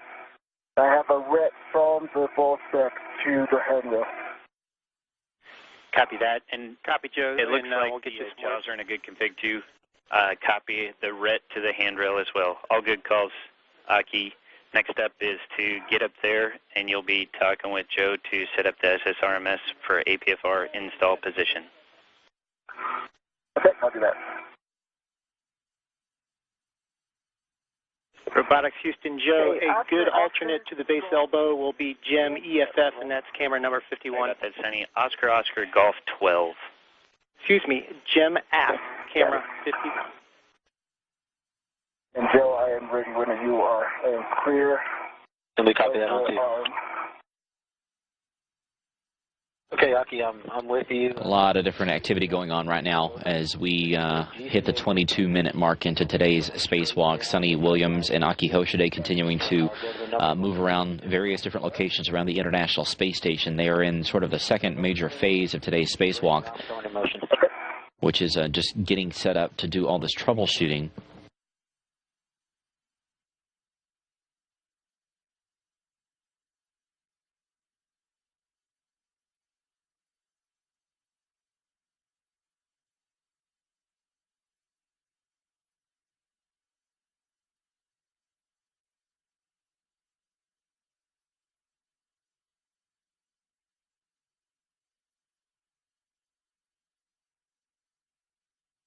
I'm back down, so don't worry.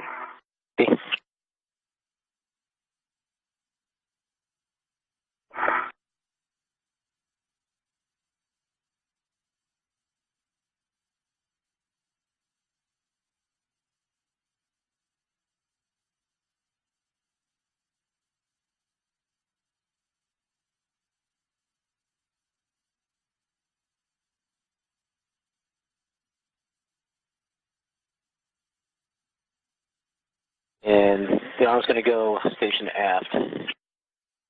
Copy.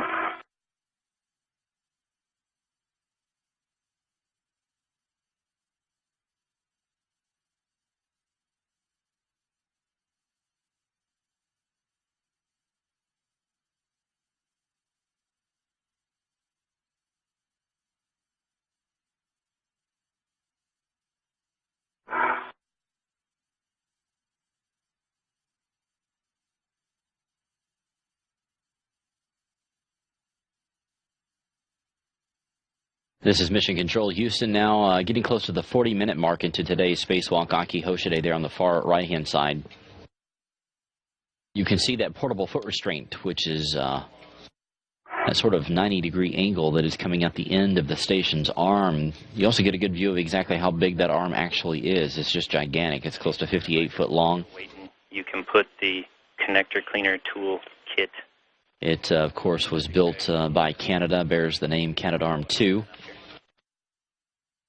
And honestly, the space station most likely would not have been built without the use of that arm. But it moves things both big and small, helping attach vehicles like the Japanese HTV cargo craft, the SpaceX Dragon, the upcoming orbital Cygnus, and also moves astronauts around from various portions of the station as they do these spacewalks.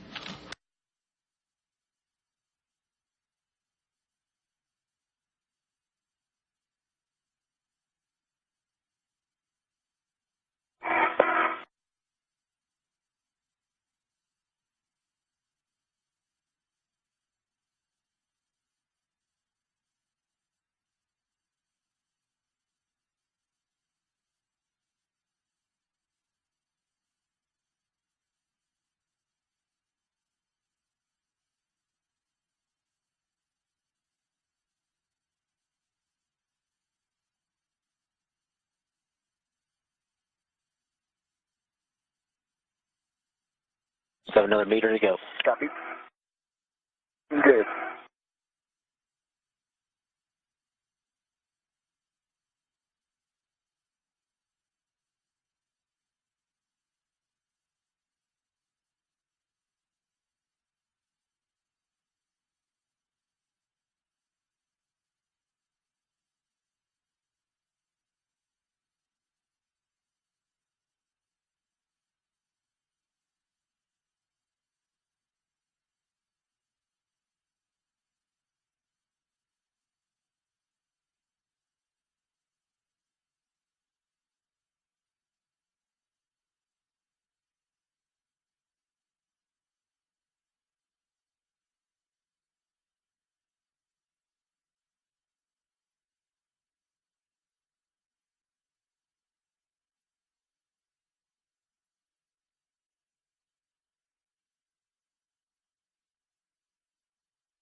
And Aki, those were the published.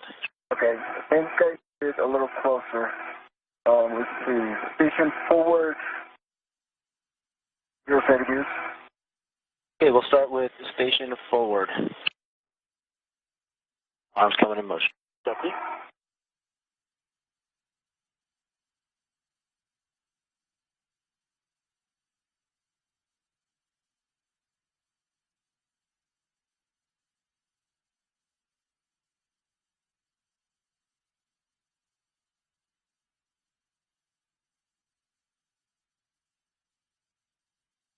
Motion station forward.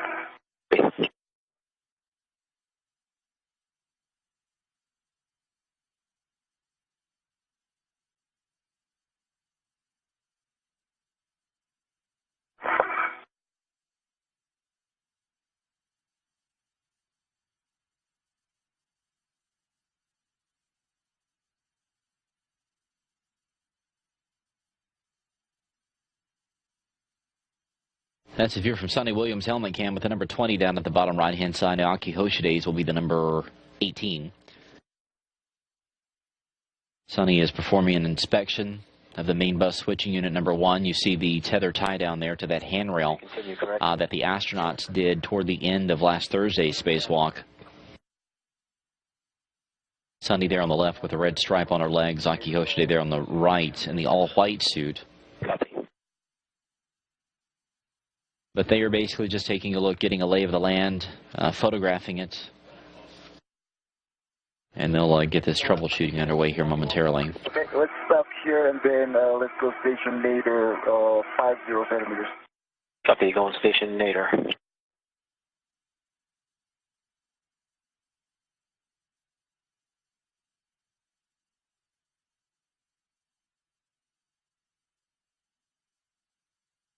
Motion. Copy.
I'm going to continue.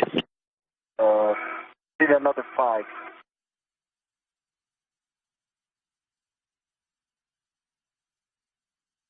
Or, yeah, you can stop here. Stop motion. Okay, stop motion for now. Let me know when you've confirmed that that GC is complete. Okay.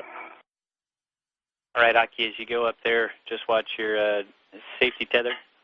You have 2 scoops in your bag if you'd like to use them for ingress. And if not, let's get on in there. All right. Let me know, Aki, before you get in, because I got to put... Okay, let me verify. Yeah, so I probably gave you a wrong command. Probably need station aft 20 centimeters. Copy, no problem. Station aft, here it comes. And I see you guys are both clear. Yep.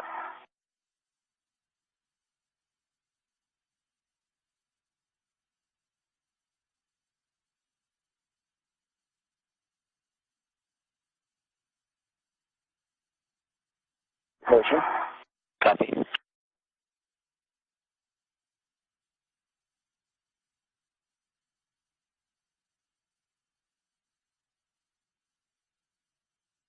If you look very closely in the view there, you can see one of the station's giant solar arrays slowly moving.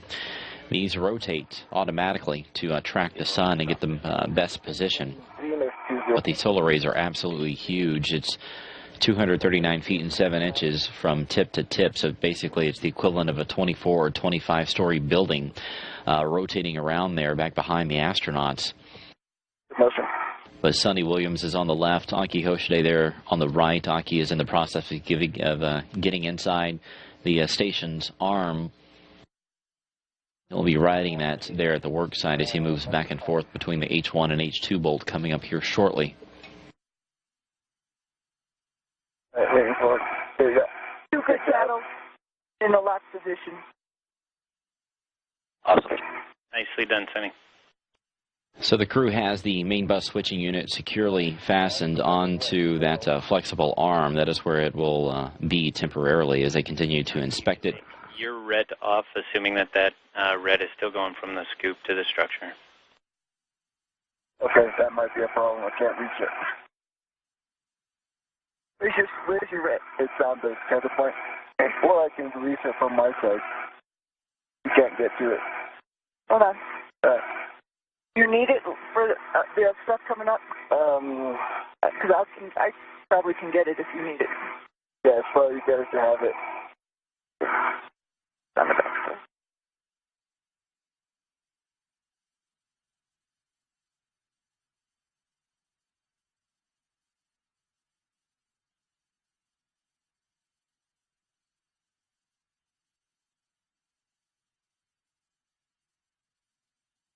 Hold on to that box.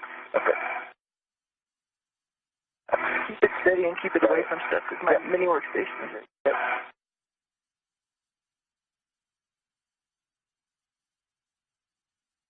Yeah, you can let go. Thanks. Keep holding the box. Let me get back in my other position. Let me know when.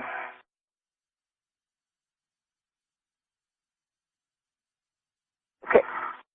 All right. You can let it go. Okay. How's that position? That's good. Okay, Sonny, so a picture, then the cleaner tool, then another picture. Okay. And then we're going to rotate the fins station forward. That'll help us with our thermal clock. Yep.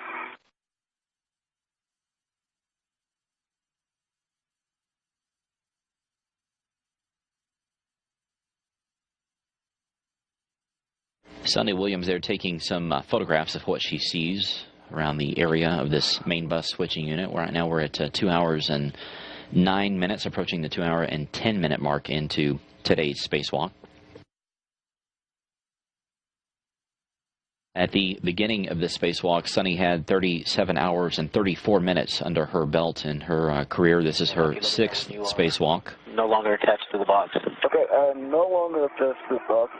We will stand by for the next couple of minutes because at the 2 hour, 12 minute mark into today's spacewalk, about a minute and 50 seconds or so from now, we will have a world record set by Sunny. She will overtake Peggy Whitson, who currently has the world record as the longest amount of time spent spacewalking by a female at 39 hours and 46 minutes. But Sunny is about to overtake that in about 90 seconds. And then I believe we have that joint OCAST to give you the nice lineup, and then we'll just do the body in. Copy that. So, Sunny, we're going to go away from you, so I show you clear. And Aki, your tethers are all clear. So if you agree, I agree. arms coming in motion. Copy.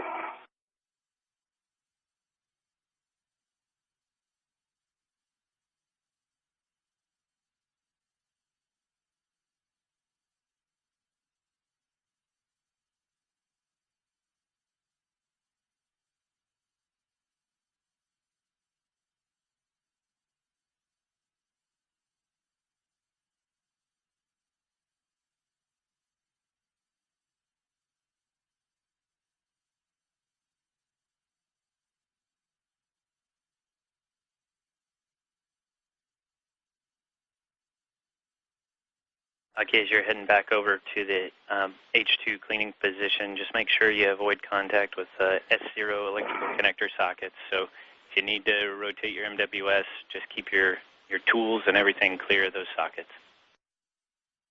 Copy that. Okay, Aki, going towards your feet. Copy.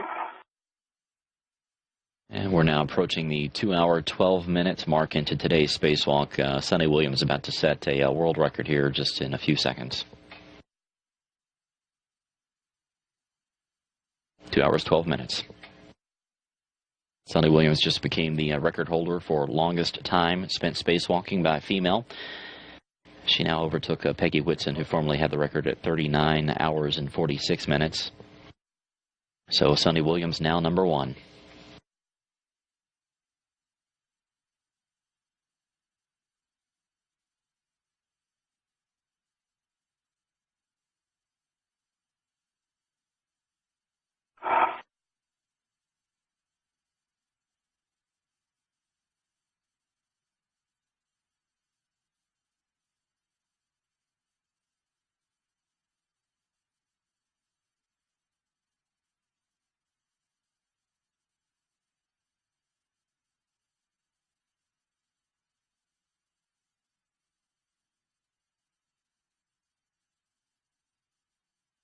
Okay. Here's what's taken. Looks like great pictures, Let's Sunny. take a look in there, too. Well, let's see. Working on it. I put the focus area in the right place. I mean, now that it's light out, let me take a look at that EMI band a little closer. Also.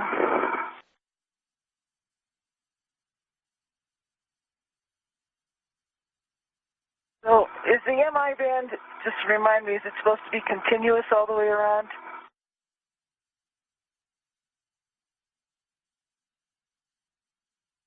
A-firm, Sunny. There is a spot that I see that it is not. That would be the lowest part closest to the connectors. There's like a gap. It's not there. It's about maybe 2 millimeters. I don't see any EMI band like... Oh. Copy that. And is it smooth where it is in the band? There, you don't see any lips or anything that may catch?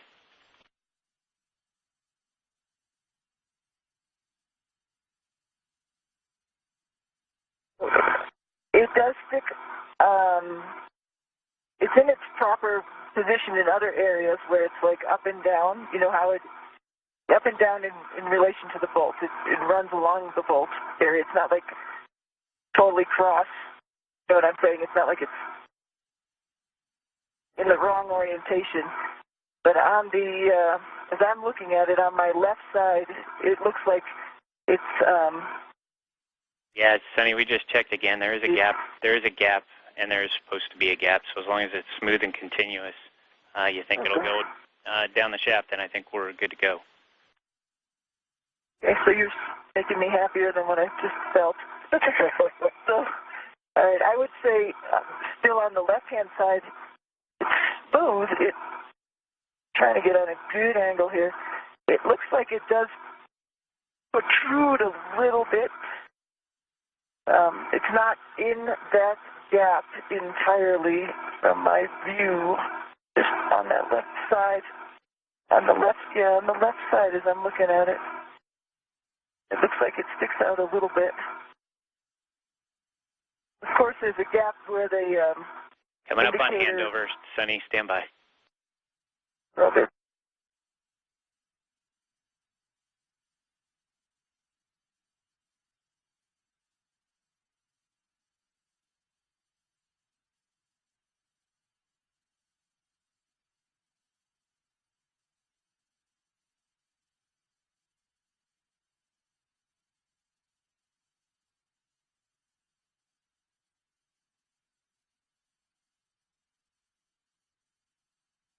Then I'll be a body in.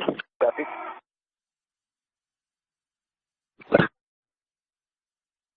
Robotics Houston on 2. Joe, we see a good load. And Sunny, we're going to press ahead with a connector cleaner tool.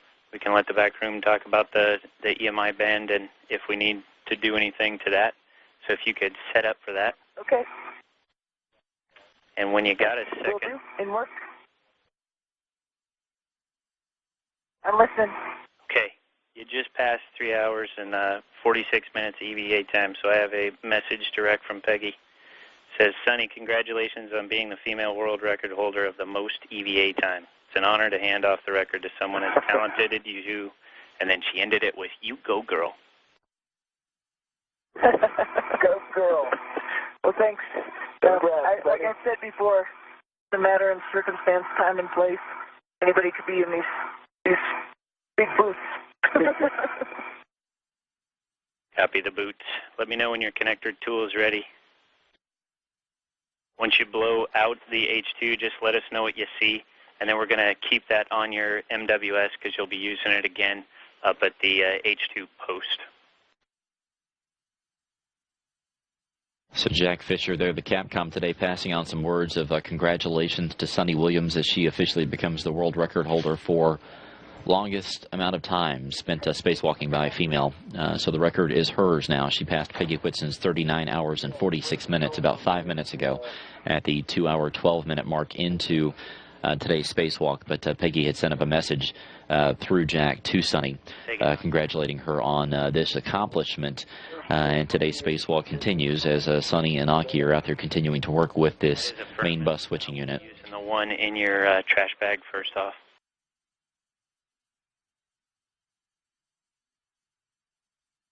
Aki Hoshide slowly turning this wire brush tool inside one of the posts that these bolts go into, hopefully cleaning out a lot of the debris that the crew saw down in there, making sure that the threads are clean. And Aki, as you drive that in, eventually after about 2 inches of threads, you'll feel it push through, and you basically, from that point, want to switch to counterclockwise, and we'll take it out. I'll do that.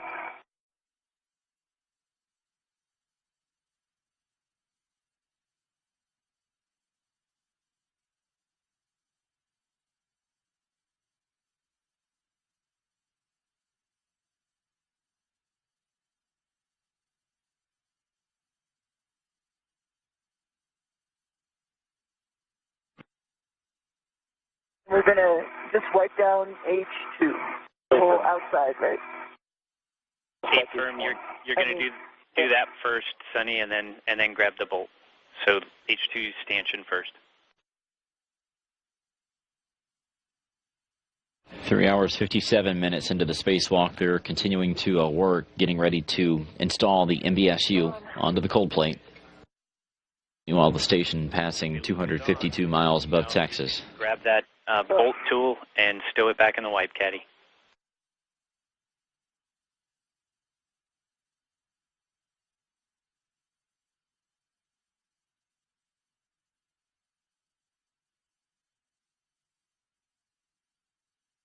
Be gone.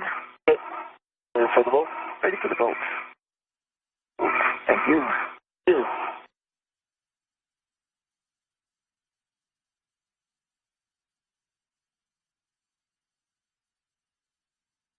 And that wreck is going back to the bag. Okay.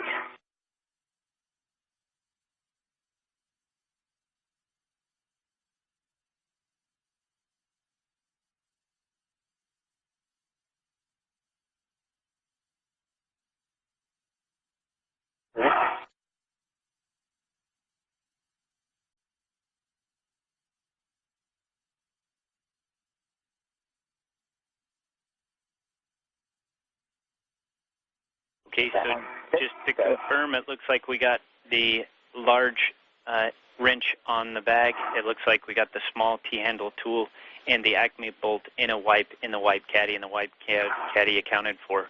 Looks like we're clear. If you guys could do one last look at the work site and make sure that it's clean. Yeah, it's clean, nothing left. Okay, Sonny, remember you can use your left waist tether to roll left if you need to. That may give you a little extra arm length to grab the H2 scoop. I think I'm going to do just something else. I don't think I need to roll.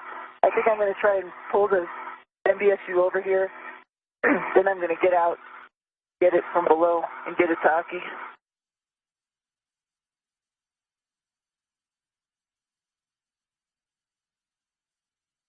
And Jack on one, just want to see if you want me to start getting Aki out of this spot and getting ready for the MBSU install.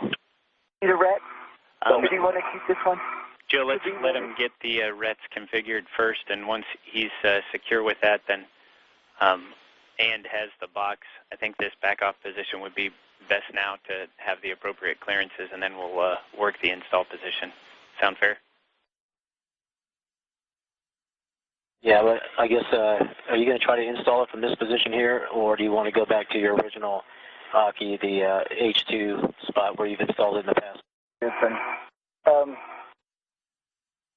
let's try from here. I think that I need a little bit of station aft or towards my leg, but I think this is not a bad position to try and install it. Okay, then I'll stand by and we'll see how that works out. All right, thank you.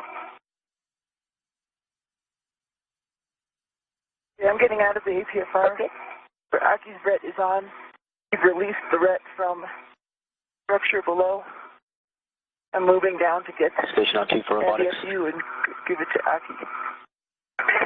Copy all. Good plan. Yeah, you guys good with this position to try the MBSU install? Watch out with your bag on your left side. Okay.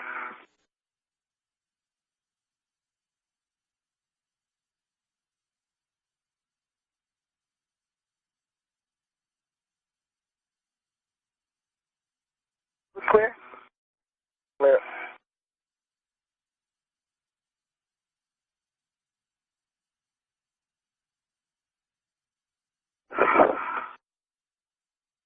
Down.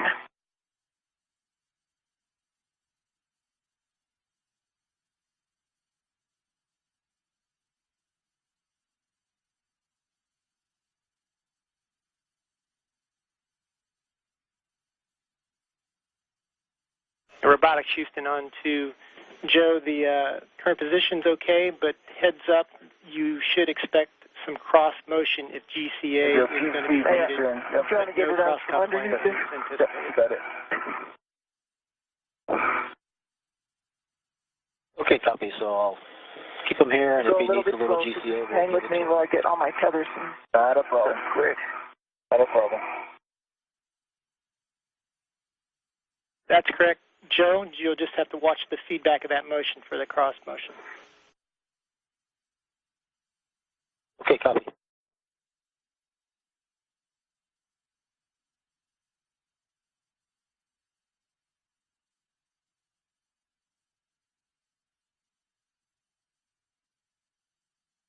Okay.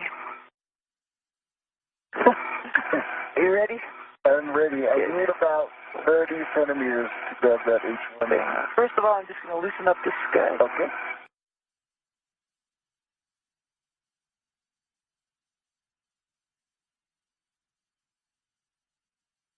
Honey, I can ask Joe to bring me closer. So. Join me.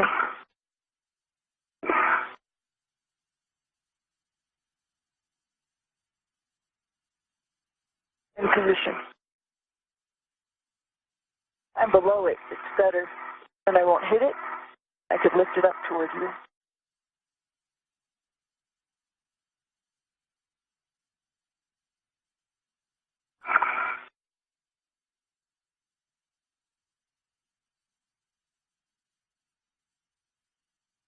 We hear you, Sonny. Okay, I'm sorry. I'm going slow. Just let you know. And so just so you guys know, the arm is still brake, but I can give you what you need when the time comes, so just let me know.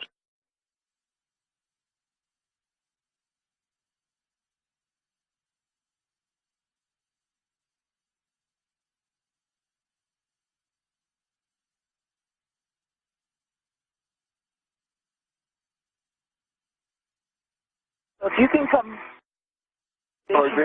Yeah, just towards me just a little bit. Okay, so Joe, I think I need your help. Let's go towards my head. Okay, give me a second to get in mode, and I'll let you know when we're ready. Gotcha.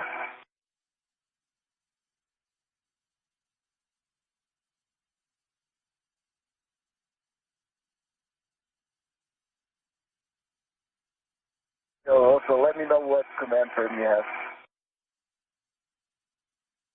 Yeah, okay, it's going to be internal, but because of the way we had you rotated, it's not going to be as clean as it was before. Okay, copy that.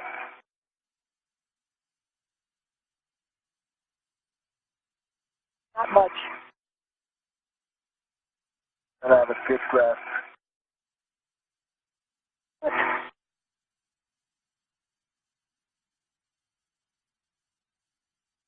I could take this mud ball stack off and then I have an extra arm, extra length. That's a thought. How about that? Yeah.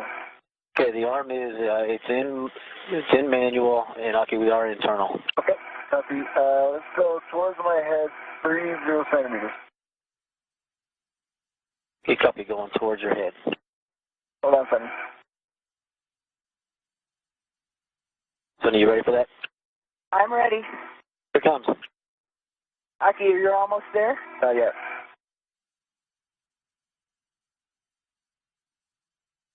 I could lift it up some more. The arm's in motion. Copy. In motion.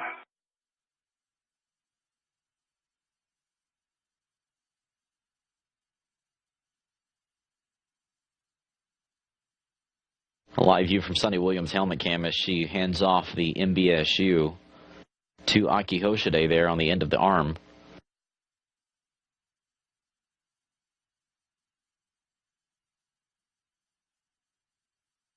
The clock is at 4 hours and 7 minutes and counting. You're close. Hey, if you can stay there just for a second, I can give this to you. Okay, the arm is in position hold. Take off. Hey, Sonny, I have your hands on the MBSU. Do? Yeah. Awesome. Okay. So I could get rid of the mutt ball stack? Yep.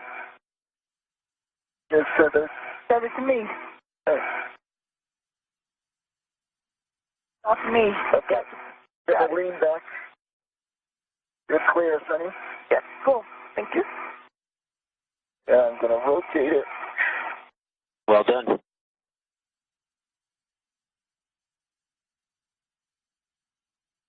My ball stack check is still on. It's tethered with the big, large, small now. Sounds great, Sonny. Thanks. Still on the handrail now. Copy. All right, all the same stuff, guys. Obviously, we're driving H2 first, and Aki, make sure you're pressing in to engage that anti-rotation device. That's why we had the late change from the 2-inch socket to the 9 and 6. I'll do that.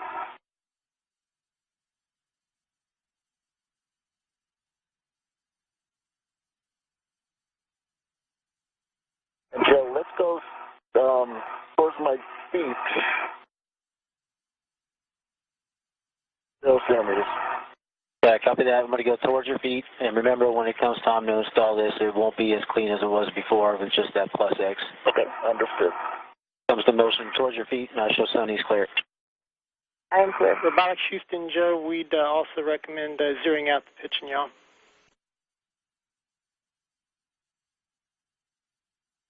Do that again on 2? Yeah, Joe, we would recommend that you zero out the pitch and yaw. That I take out the pitch and yaw, is that what you're saying? Affirmative. So positive pitch, positive yaw? Good words.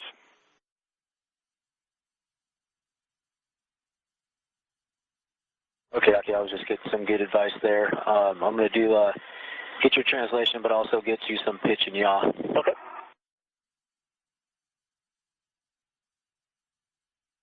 The arm's coming in motion. Copy.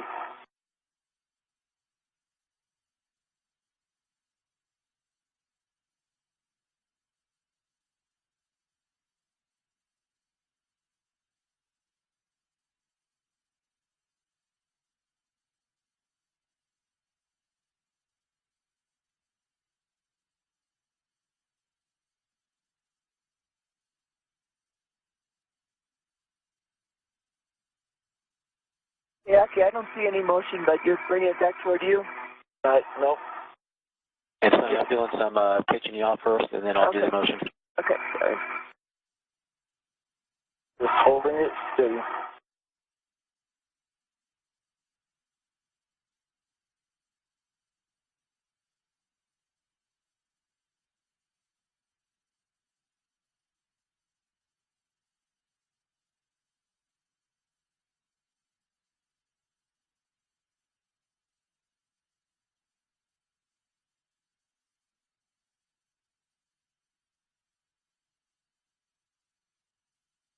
Coming towards me, and you're going to have to move it toward your feet. Right.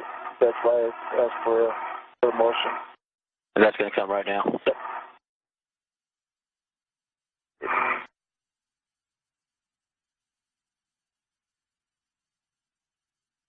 Using efficiency for robotics. You want me to go zero those out to pitch and yaw? You'll get there. So that you have a better view of it. Yeah. And it needs to come a little bit more toward your feet, Phil. Right. Stop. You're about 1 foot away, and I just don't, you're too close to me. Okay. Go back toward those guides. And so I've stopped motion until you guys get in a stable spot, and then I'll finish it up. Toward your feet a little bit more, Aki. And it also has to yaw. Yeah. So the other way. Doing that right now, so. Yeah. Okay, so continue. It's good, everything's clear, and let me get the pitch and yaw cleaned up, and then I'll go ahead with the translation. Copy that. You can see the guides right now? Yeah, I can, but I know I'm higher than before. Okay.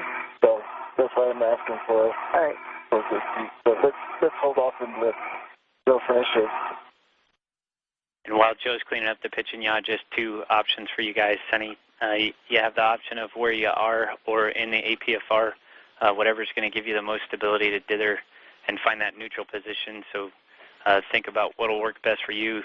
Aki, on the ratchet wrench, you have the option of the 6-inch wobble, which is already on there, and the 9-inch. It's 6 of one, half dozen of the other. What is going to have the lowest side loads? It's probably going to be the 9-inch socket, but that also increases the length between you and the box. So think through which option you'd like to use while you're translating and moving on the arm. Okay, copy that. You said 9-inch will be less side loads? Say again, Aki. It's not a wobble. You say 9-inch will be less side loads? That's what we think, just because of the wobble socket is obviously it wobbles. So the 9-inch won't, and that may help us. Okay, Nuckins, so if you guys are ready, I'm going to do the going towards Aki's feet. If you guys can just verify that the MBSU is clear of the guides.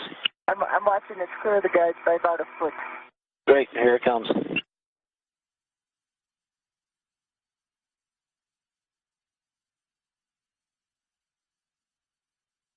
Aki, pull it in toward yourself. Get in a little bit more. It's clear by a foot.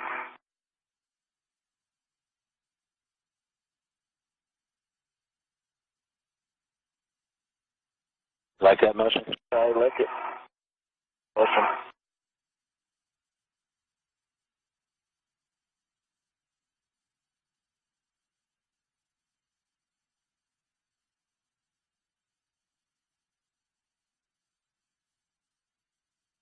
And stop motion. Copy, stop motion. Arm is position hold. Okay. Sonny, you have the for me and for Joe.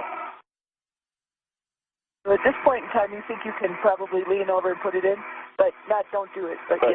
you do. Station on 2, if I can get Sonny's view, that'd be great. About 1 foot above guide. Okay. So you want to get it parallel with the truss? Okay. So I'm going to pitch down. Ready for that? I'm ready for that? Okay. I'm not going to let you get in the guide, so. Right. And when you're pitching, can you move it towards your feet so the aft 2 corners are near the guide? Yep. I'll pitch down first, and then Here's a good view of the destination for this MBSU. That is the cold plate that they're going to try to assemble this into. Make sure there's no debris connectors, anything else on the cold plater that would interfere with the mate.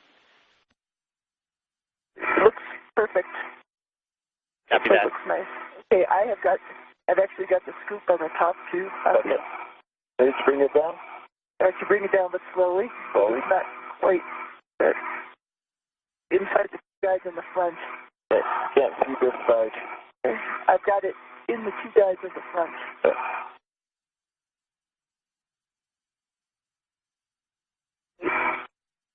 Nod a little bit, yeah. There we go.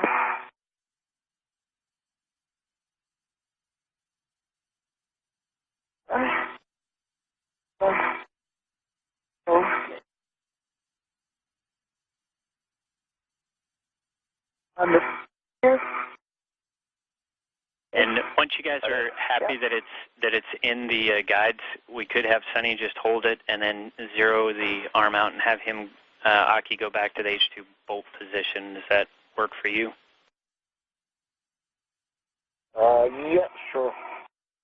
And I think we're a good config with the MBS, right? And Sonny, you have H1. Yeah. Okay. And Joe, actually, we don't have to go through real position, but what I'd like to have is 10 centimeters towards my feet, and then 5 centimeters to my right, to my right. Okay, copy, Aki, it's in work. So, what do you want to do about that red? Are you going to have enough room? Arms coming in motion towards your feet. Copy.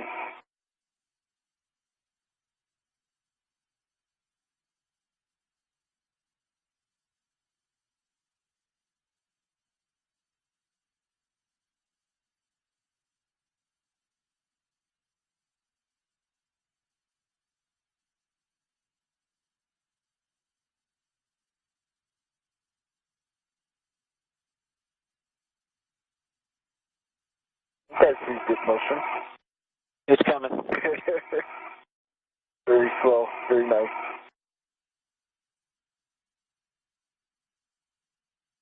Put you in course, but they won't let me.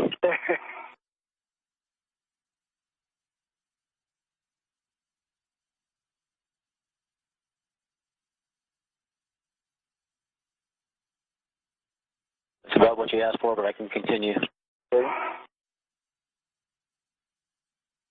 Let's stop here towards my feet, and let's go by right. That makes sense. Here it comes.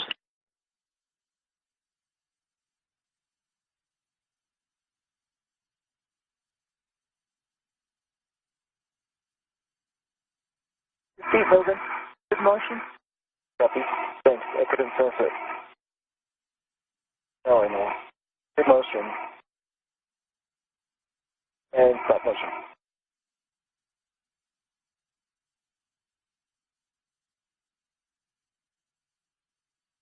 That's pretty close to zeroed out within, 5 to 10 centimeters. Cool. All right. This is good. So NGCA.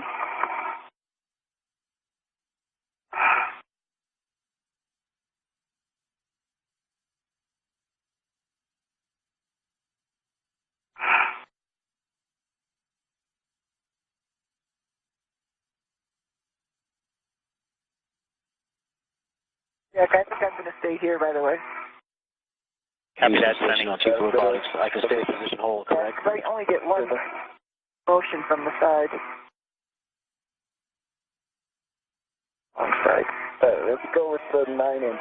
Joe, position hold is fine, and you can skip ahead to step 8.1 if you prefer. Copy that, Aki.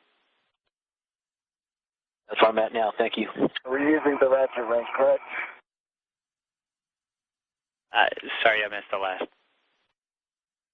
We're using the ratchet wrench? Affirm, the ratchet wrench with the 9-inch. Okay. Okay, let's just use the 6-inch. That's 2 hands on it.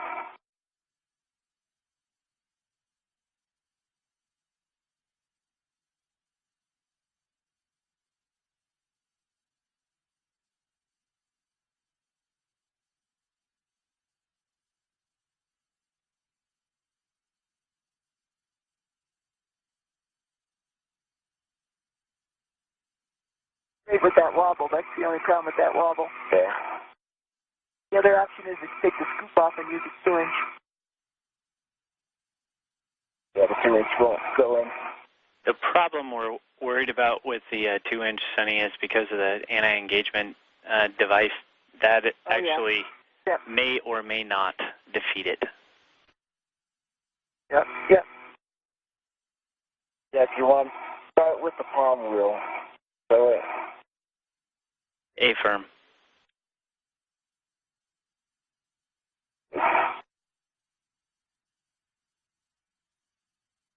And you're okay with the handrail, the scoop still on it, on the box, right?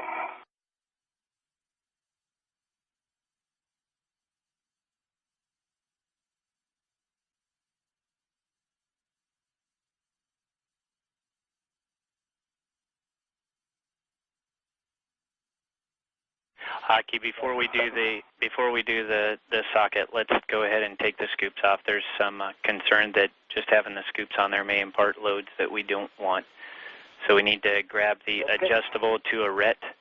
You'll put it to the H2 scoop, release it, hand it up to Sunny. She'll use the other end of the adjustable for the H1 scoop, and then back to your bag. And I could just take them from here after you don't worry about it. You just kept going. Okay. And in that case, we need that ret on the tether point. So just put the adjustable on your scoop. Right. And connect it to your end of the ret, and then take the scoop off, and I'll take both of them. Let's just make sure that we put the tether. Let's just a ret on the box.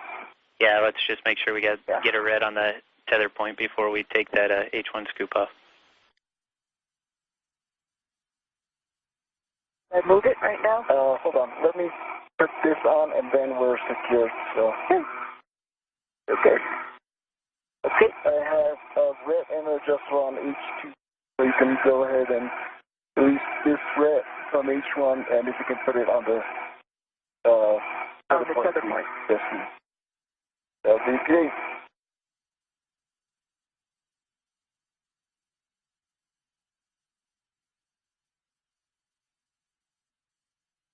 Thank you. With that, so Jack, I have a red to the tether point of the NDFU. I'm going to remove the screw from H2. Affirm. Okay. So removing the screw from H2, I'm going to hand this to Sunny. Copy. Sunny, if you use the other end, grab the H1 scoop, and then you can either just let it go back to Aki, and he can temp stow it in his bag.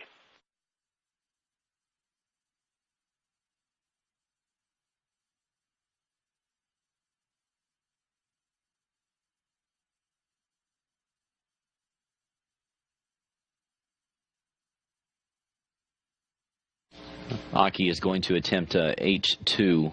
That's the bolt that's been the focus of so much attention today and also last Thursday. He'll take care of that one first. Adjustable is on there.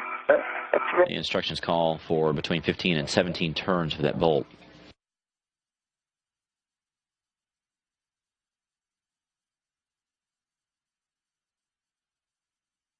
Ready? All right. It's on? I got it.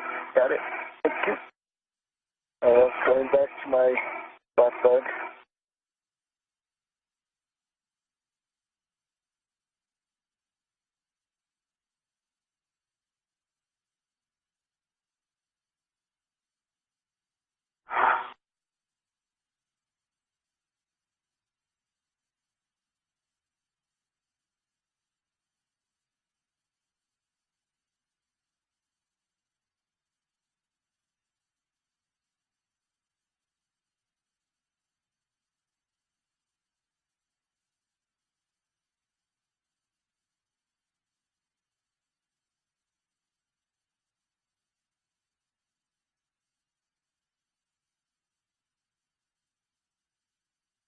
Again, that is Aki Hoshide there on the right-hand side, Sonny Williams there on the left. Aki's up near the H2 bolt, Sonny's down near the H1 bolt. Adjustable, and the red is in my crew lock back. Nicely done, Aki. All right, time up. Time for the ratchet wrench. Once he starts turning that H2 bolt. All the reminders, we're going to be dithering. You want to go on straight, especially at the start. You need to push fairly firmly on the H2 side to get the bolt started. We're expecting some resistance at around 5 turns and again at around 10 turns. And we want to make sure that we reserve the strength we need to get this box off if we need to. Okay.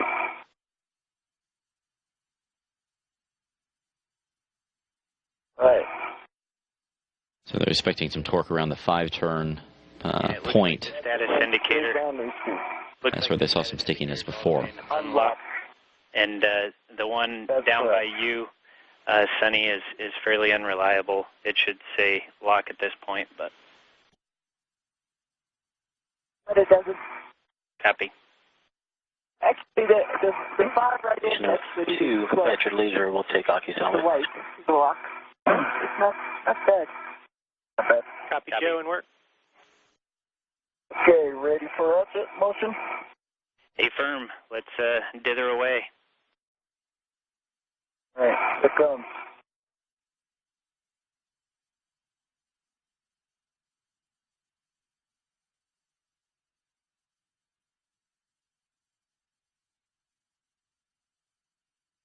And Aki, you won't need that adjustable on the palm wheel while you're turning it.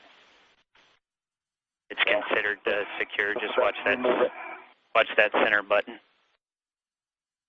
Yes, I agree. All right.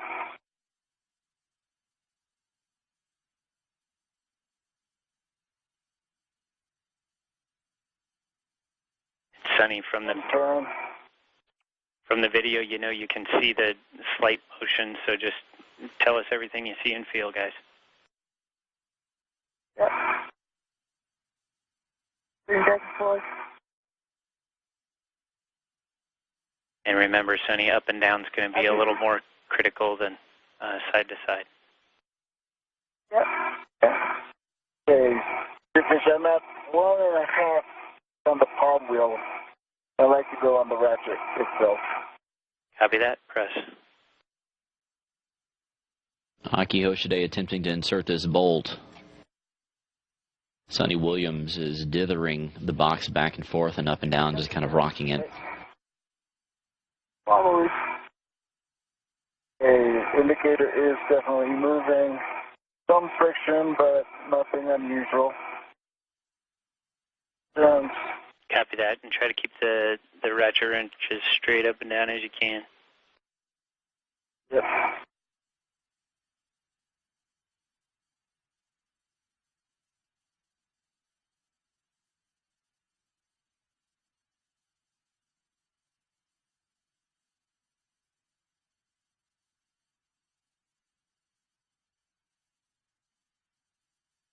Turns.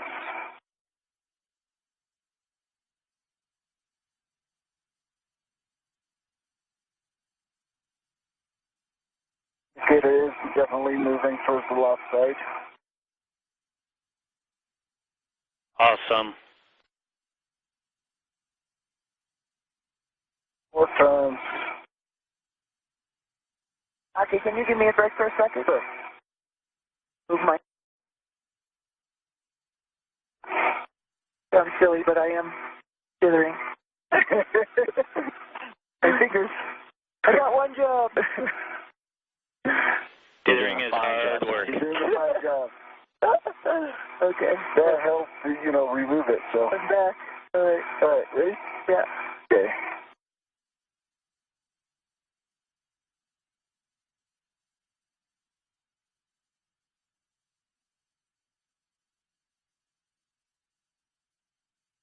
It's dithering less. I'll tell you that. Yeah. There's 5 turns. Good feel. But I think it starts to dither less anyway as it starts to get in there. Yeah.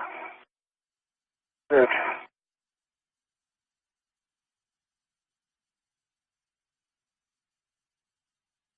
see the whole thing starting to move down. Okay. The steering bolt is doing its thing. Keep that guy straight. Okay. Here, second backseat port advancement. Okay. 7 turns.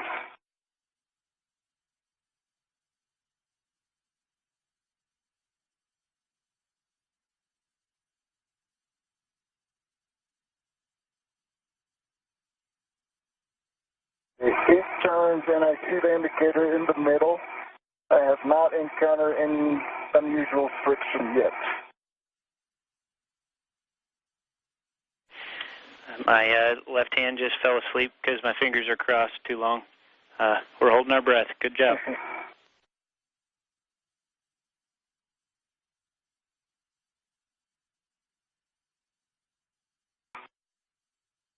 Now that the crew is clear of the area of MBSU-1, Advanced Ice is given the clearance to go ahead and power up MBSU and see if it is up and running.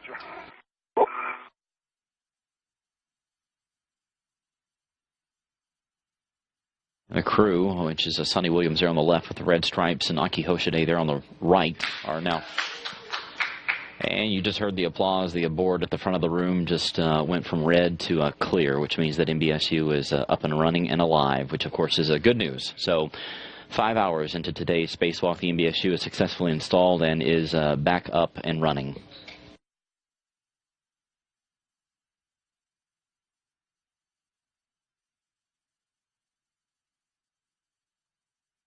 On my way. We'll see you in a little bit. Copy. In a bit. All right, while you're tracking down, we just cleared a caution that's been on the board for months. Looks like you fixed the station. Good job, you guys. It's been like living on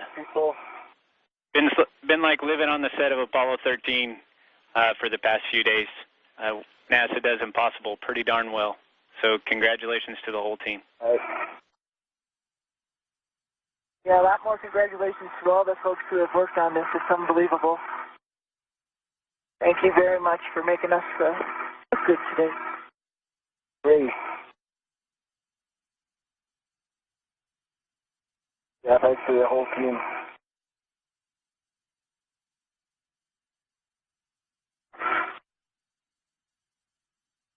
Jack, while I'm waiting for Joe, I'm going to pick up my green tether just halfway through my 50 tether swap, if that's okay.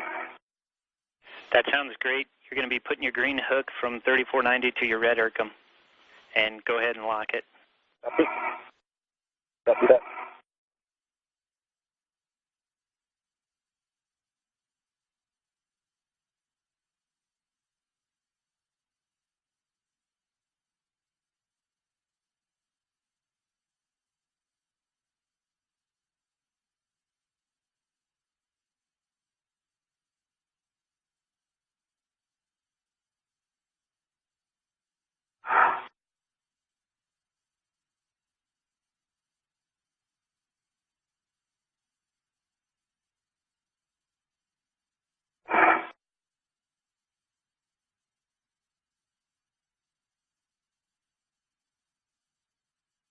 Okay, Sonny, as you get down to the airlock, we're going to be opening the thermal cover, stowing crew lock bag 1, and grabbing out the CLPA bag.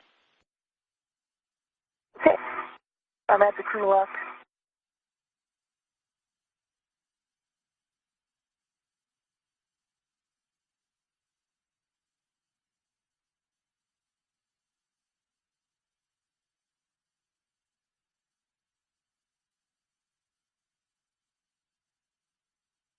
Jack, green hook is on the right hook for,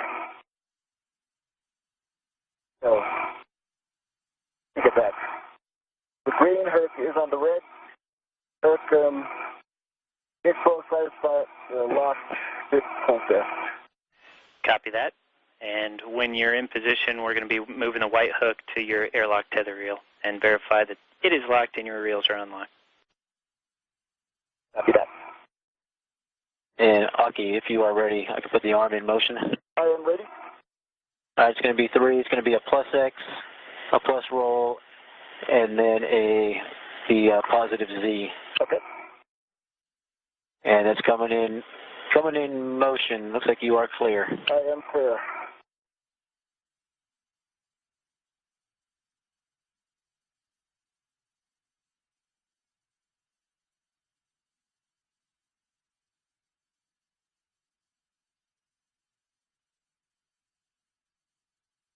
Okay, I'm doing plus X, so it's coming your way. Copy. And you got good clearance on the boot plate? I have good clearance. Okay, if you can watch that for me, because my visual's not good. Here it comes. Good job.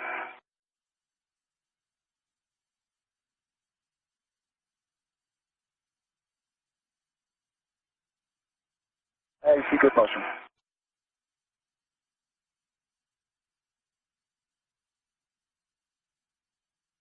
Okay.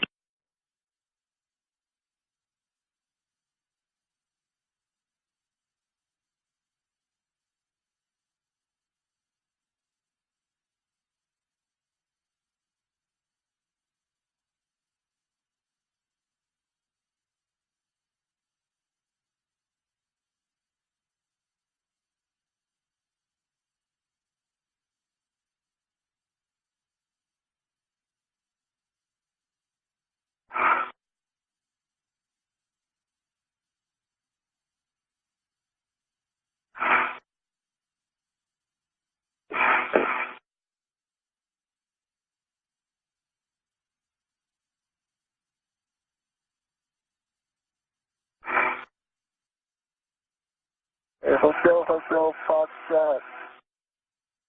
what? In your visor. Yeah. We are now 5 hours and 26 minutes into today's spacewalk, approaching the 5.5-hour mark. Well, Crew's doing well. They're continuing on. Awesome. We also got an update a few minutes ago from the Spartan officer here inside Mission Control. That is one of the console positions that stands for Station Power Articulation, Thermal, and Analysis. Those guys basically handle all the different power systems and the thermal systems on board the station. They reported to Ed Van Sice, the flight director, that they're continuing to see good power, good voltage right down the line from MBSU-1. So it looks as if it is healthy and back up and running as expected. What they will do over the next 24 hours or so is continue to remove the jumpers and other items they put into place to pull systems off of that MBSU number 1, and will put its full load back onto it, onto those 2 power channels. And that will mean that it's back up and running successfully, but it is showing good positive behavior. So all this work that the crew and the ground teams have put into this over these 2 spacewalks is paying off. Camera's configured, and we'll get ready for that single join here in a second. All right.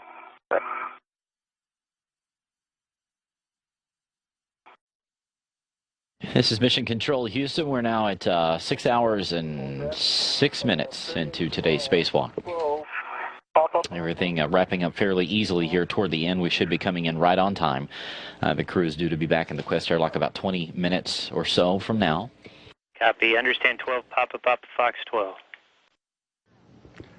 Good afternoon and welcome to today's Expedition 32 post-spacewalk briefing. Today we have with us International Space Station Program Manager Mike Seferdini, Ed Van Sice, the flight director in charge of the spacewalk today, and Keith Johnson, the lead spacewalk officer for today's activities. We'll start off with some opening statements and then we'll move on to your questions. Mike. Well, good afternoon. I never thought I'd be saying this, but I've never been so happy to have 7 or 8 power channels on board ISS as I am today. And I won't go through all the details of the EVA. I'll leave that to Ed and Keith since they lived through it. But we do have, as everyone knows, we've got the MBSU-1 installed and activated. It's acting very well. And over the next couple of days, we'll integrate all of the components back in that MBSU feeds so we get more closer to a nominal config. In addition to that, the team was able to take the time to change out the SSRMS boom camera, which put us in a really good configuration for all the operations we do utilizing the arm. While it was difficult to live without this boom camera, we can, and we're prepared to do that if we had to.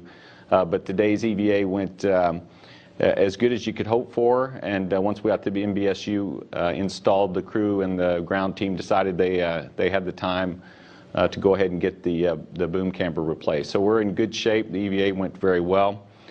I'll talk a little bit about the future and then hand it to these guys to tell you more of the details. So with the EVA that we had to do today, we really couldn't squeeze in the HTV departure, which was originally planned for tomorrow.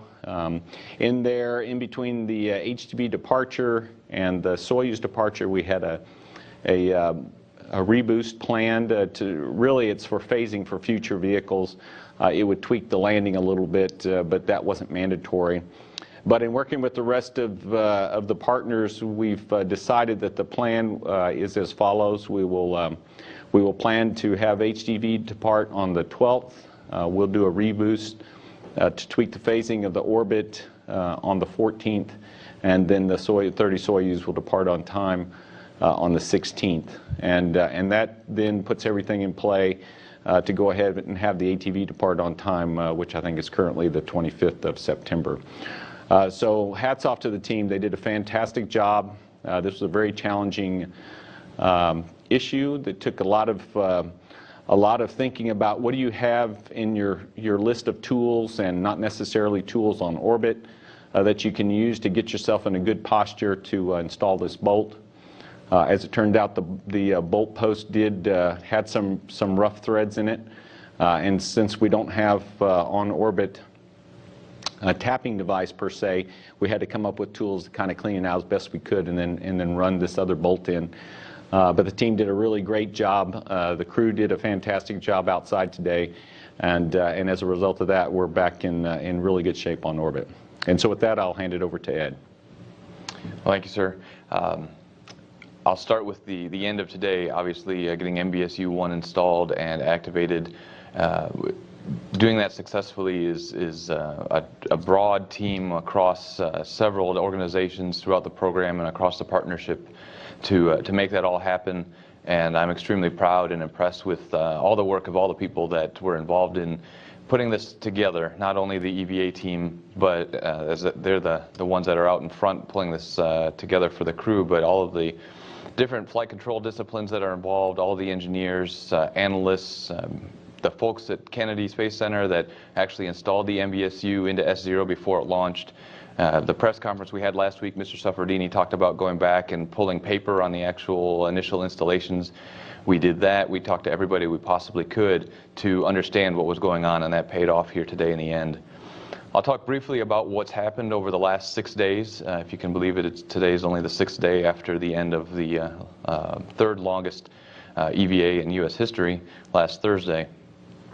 Since that time, even Friday morning, we had a skeleton plan of what we would do on a EVA that turned out to be today. We came with a bunch of questions. First, obviously, what happened, and wanted to understand as best we could what happened last Thursday.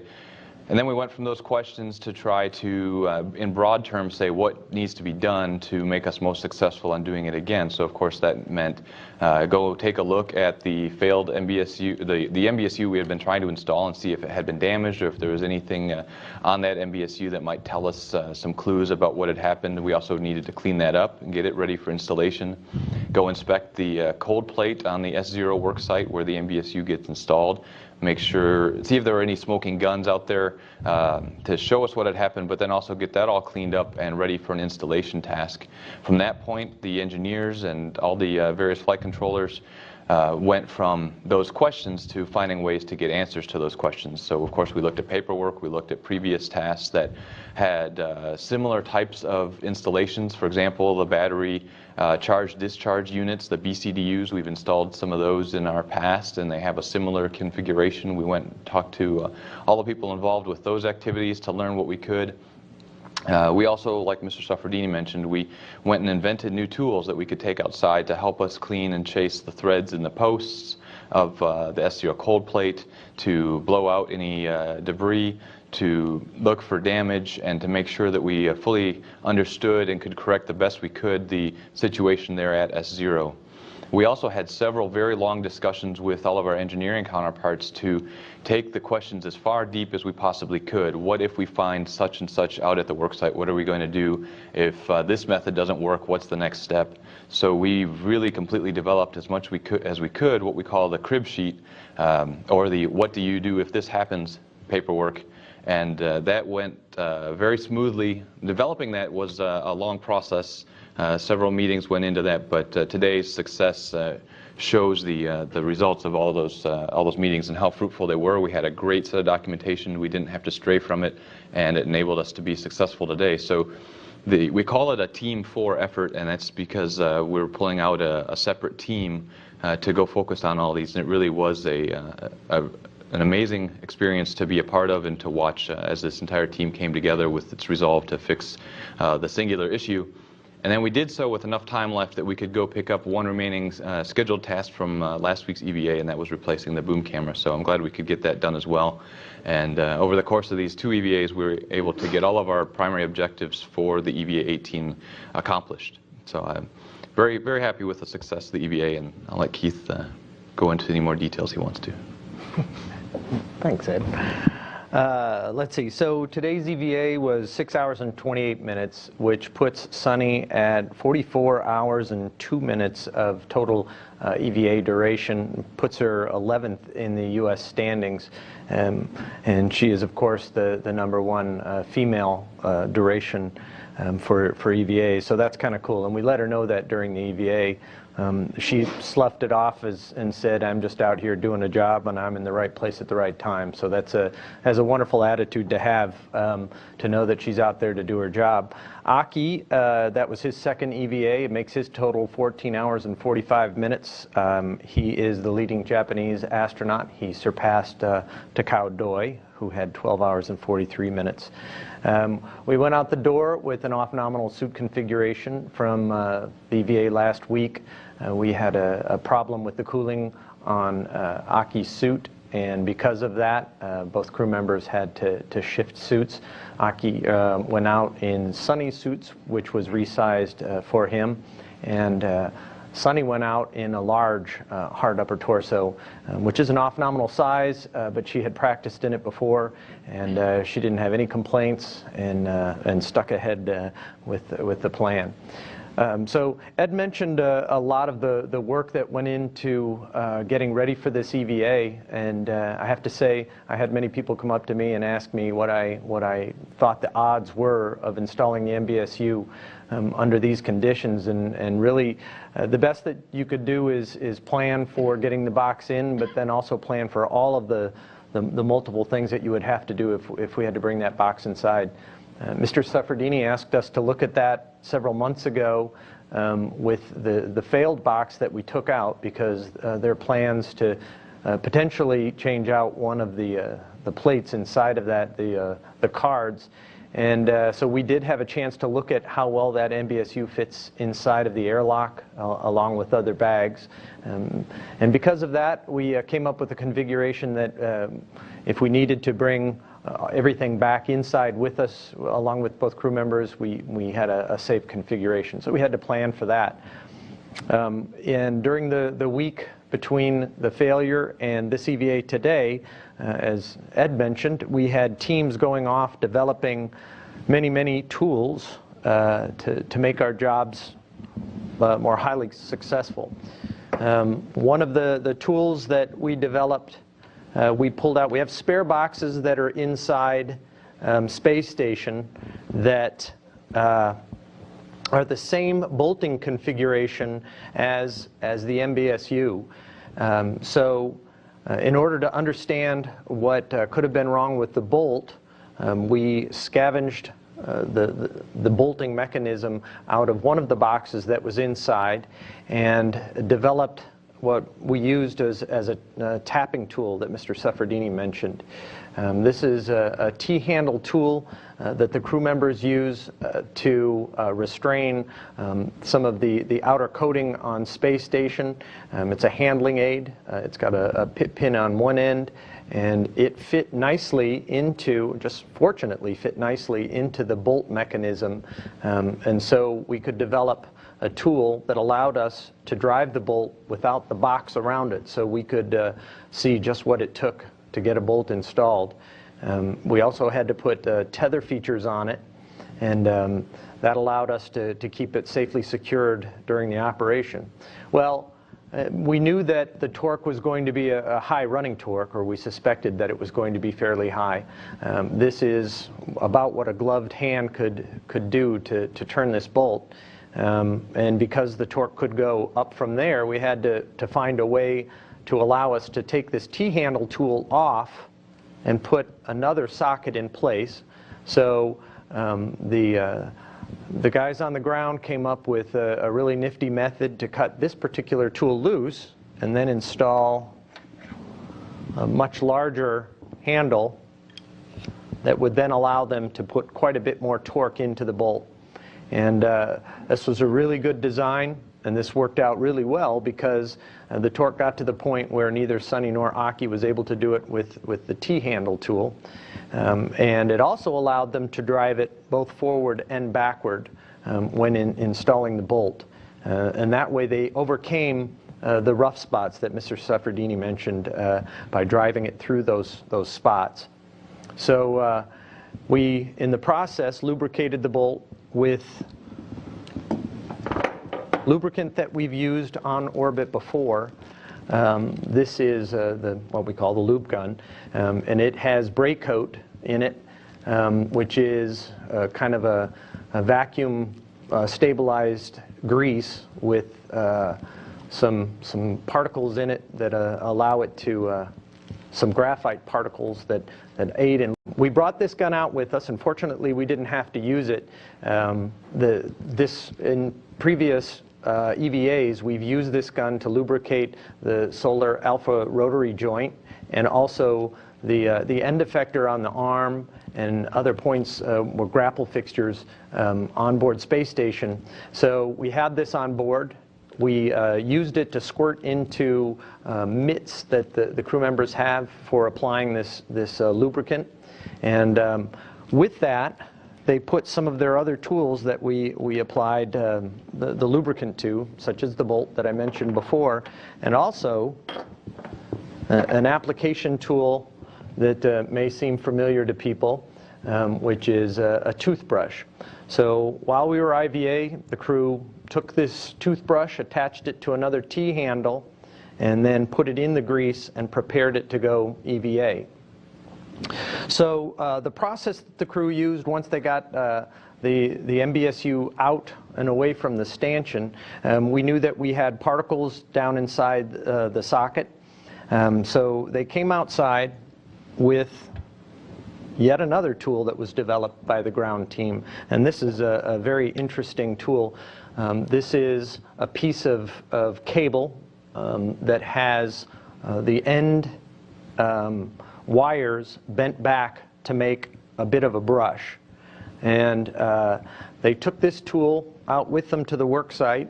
It has on the end of it what we can attach the pistol grip tool. So they put the pistol grip tool on it and then drove it down into the socket and then back out again. And in the process of doing that, they liberated a lot of the extra material that we suspect was binding the bolt. And they also had a chance to kind of feel how stiff it was driving it in and then driving it back out again. So it gave them some appreciation for what they had in store for them when they were going to drive the bolt. After that, we took the tool that you saw in the previous EVA, which is a nitrogen canister attached to a little nozzle, and they put it down in, and they bursted the nitrogen gas down in to blow out the particulate that was down inside. And then after that was done, we took the toothbrush that I mentioned in my little bag of tricks here, and we used this covered with lubricant and drove it down in and then back out again and lubricated again the socket, drove the bolt down in with the tools that I mentioned, and after doing that back and forth several times to get past those points, the crew members felt that it was time to install the box, as we did on the ground. We put the MBSU in place, and in this particular case, you saw before we were using a torque multiplier and a PGT. We decided that probably the best method for driving this bolt, where you'd get the most feedback and you also have a good lever arm, was using our EVA ratchet tool with a socket attached to it. So the crew members put this into the bolt, and it turns out that this time we also came up with some methods to get the box in a neutral position, which allowed them to drive the bolt much more easily than we saw on the previous EVA, which proved successful. And we didn't have any other issues during the EVA. The suits ran very well, and the crew members had a good fit, and they're back inside right now getting ready for bed, and we're very happy with the EVA. Okay, we'll start out with questions here at the Johnson Space Center in Houston.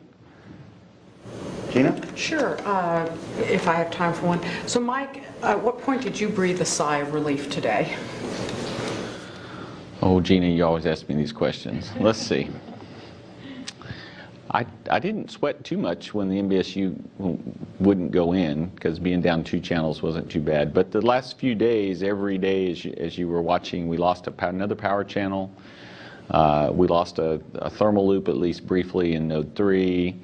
And we had another hiccup that's evading me right this instant. But we had a number of little gotchas come up. We had a normal health flag on NBSU 2 over the course of a few days. And so things seemed like they were adding up. So once the NBSU went in, that was nice. But when they powered it up and said it was a healthy box, then I started to feel a little bit better. And for Ed and Keith, when did the toothbrush come into play, and whose bright idea was that? Wow. You know what, I mean, I heard it come from 2 different directions. So I would like to say that at some point I suggested it, and I don't want to take credit, because someone else came in and said, hey, we just tried the toothbrush over on the fixture, and I thought, did someone hear me say that, or did they come up with it on their own? And I have to say, you know, there are lots and lots of brilliant ideas that come up with people, and it's always those ones where, you know, you take something common that everybody understands and use it in an off-nominal situation that just really makes you appreciate where you work and what you do.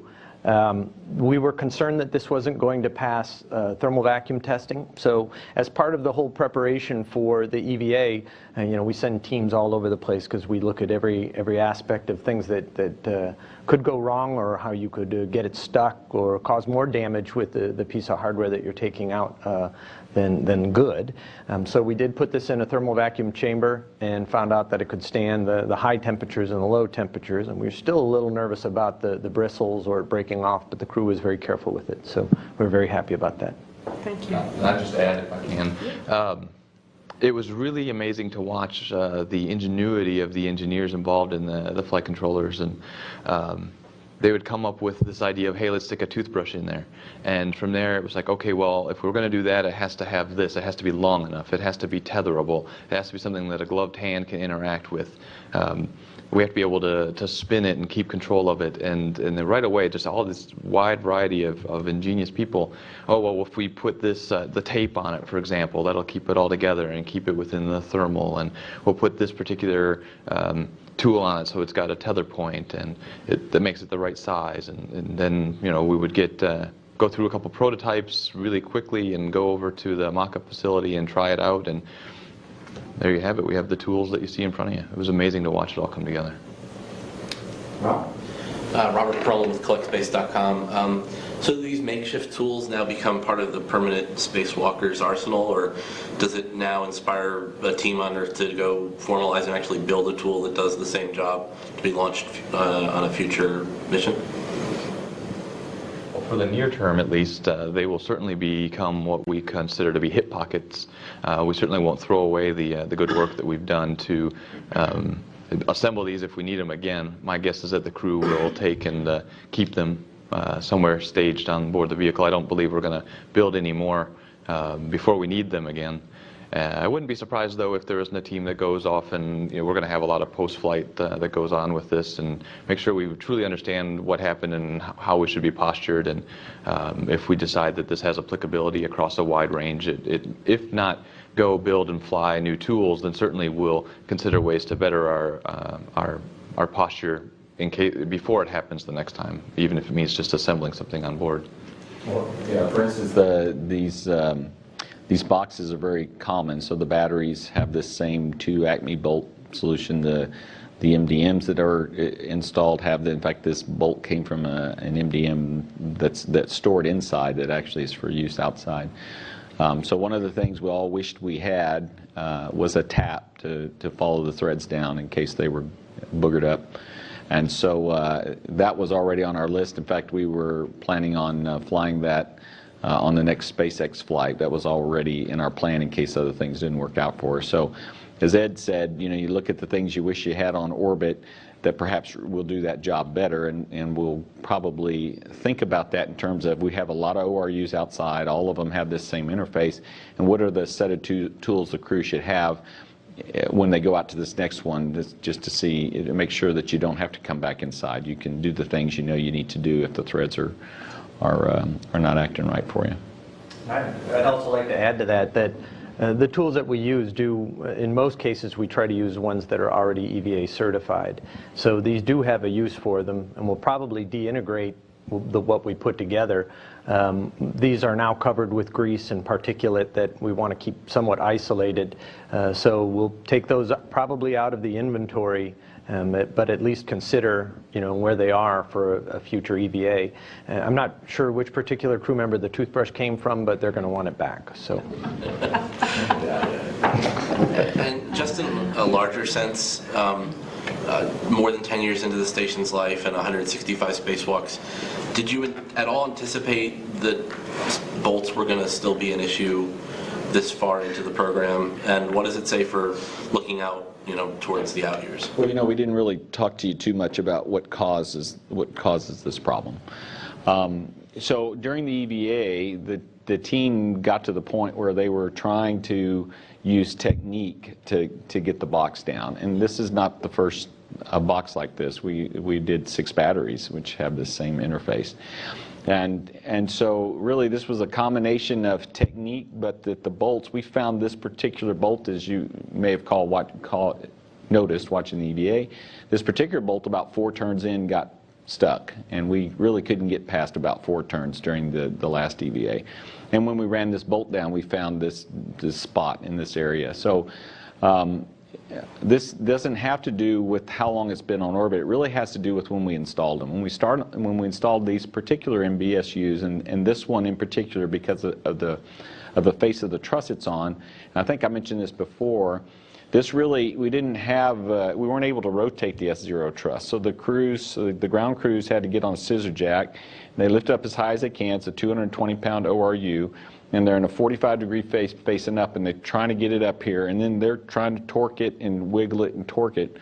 So we're not completely surprised that the threads could be a little gummed up. Again, you can't cross-thread an Acme bolt, but we think we galled the bolt, which is not an uncommon thing to have happen if you put off-center torque on it while you're trying to torque the bolt down. So we believe, just as a normal course of installing some of these ORUs, particularly the ones where we couldn't put the truss in a position where it's easy to lower. In the case of the batteries, we always rotated the truss and we lowered the batteries down and put them in place and then torqued them down. But in the case of these MBSUs and some other components, we weren't able to do that. So part of what we'll look at as the future is which ones do we expect to have trouble with, which ones might have slightly galled bolts, so that we'll know to, you know, just expect to plan the EVA around chasing the threads or whatever else we think is the technique we need to use. But this isn't an age issue. This just has to do with the way we had to install on the ground and what it ultimately does to the interface when you install it that way. Okay. That's all our questions for now here in Houston. We'll go to the telephone lines. I think in order of call-in, Jim Oberk with NBC. Yeah, hi Mike. Let me turn off the TV here. There's a little delay. I wanted to ask you, go back and look at the big picture of the big 14 failures, and this was one of the big 14 that they fixed. But isn't there another big 14 already out there in the weeds waiting for you? And Are these so far, of your big 14 list in the past 2 years, is this the second and third failures, or were there some more that we didn't notice? Let's see, Big 12s. Well, that's an interesting question because it's 12 now, by the way, and we think we've settled on that number. So, as you rightly recall, the MBSU and the pump module are both on the Big 12 list, and we've learned even more about installing these kinds of boxes. We have particular MDMs that are on the Big 12 list. We have the fluid hose rotary coupler, which is the coupler that the radiators rotate around. It allows the fluid hoses to rotate around the radiator and get the fluid to the radiator, so that's one. So we have this list of 12.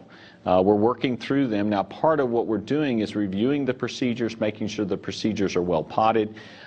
Before, we had procedures and we thought we understood how they went, but we hadn't done a lot of pool runs. We hadn't spent a lot of time trying to figure out the techniques. So we just made sure we were able to do the steps we thought were necessary to change out that component. So part of the work being done on all the Big 12s, and we've got a little ways to go, is to run these in the pool, make sure we understand the techniques, and the other, to me, more critical is to understand how you're going to work around that interface until you make that change so that you stay in as robust a position. Remember, on the pump module, one of the challenges we had was we couldn't cool the arm. We're supposed to have redundant power in the arm, and we had to do a lot of work to figure out, well, actually we could provide redundant power to the arm with an uncooled DDCU, and we had certain jumpers we used to put ourselves in a more favorable config. So that's probably one of the biggest things we're having to work through in each of these is how do you get yourself in a more robust posture just to survive, but also to make sure you can go outside, which takes certain power to the airlock and certain systems. So you can get yourself a posture, go outside, use the systems you normally use to do the change out. So whether we've done more than 2 of the Big 12s, I don't remember off the top of my head. I don't think so. But as you can tell here, MBSU was on there. We've done quite a bit of work at MBSU, but we've also learned along the way.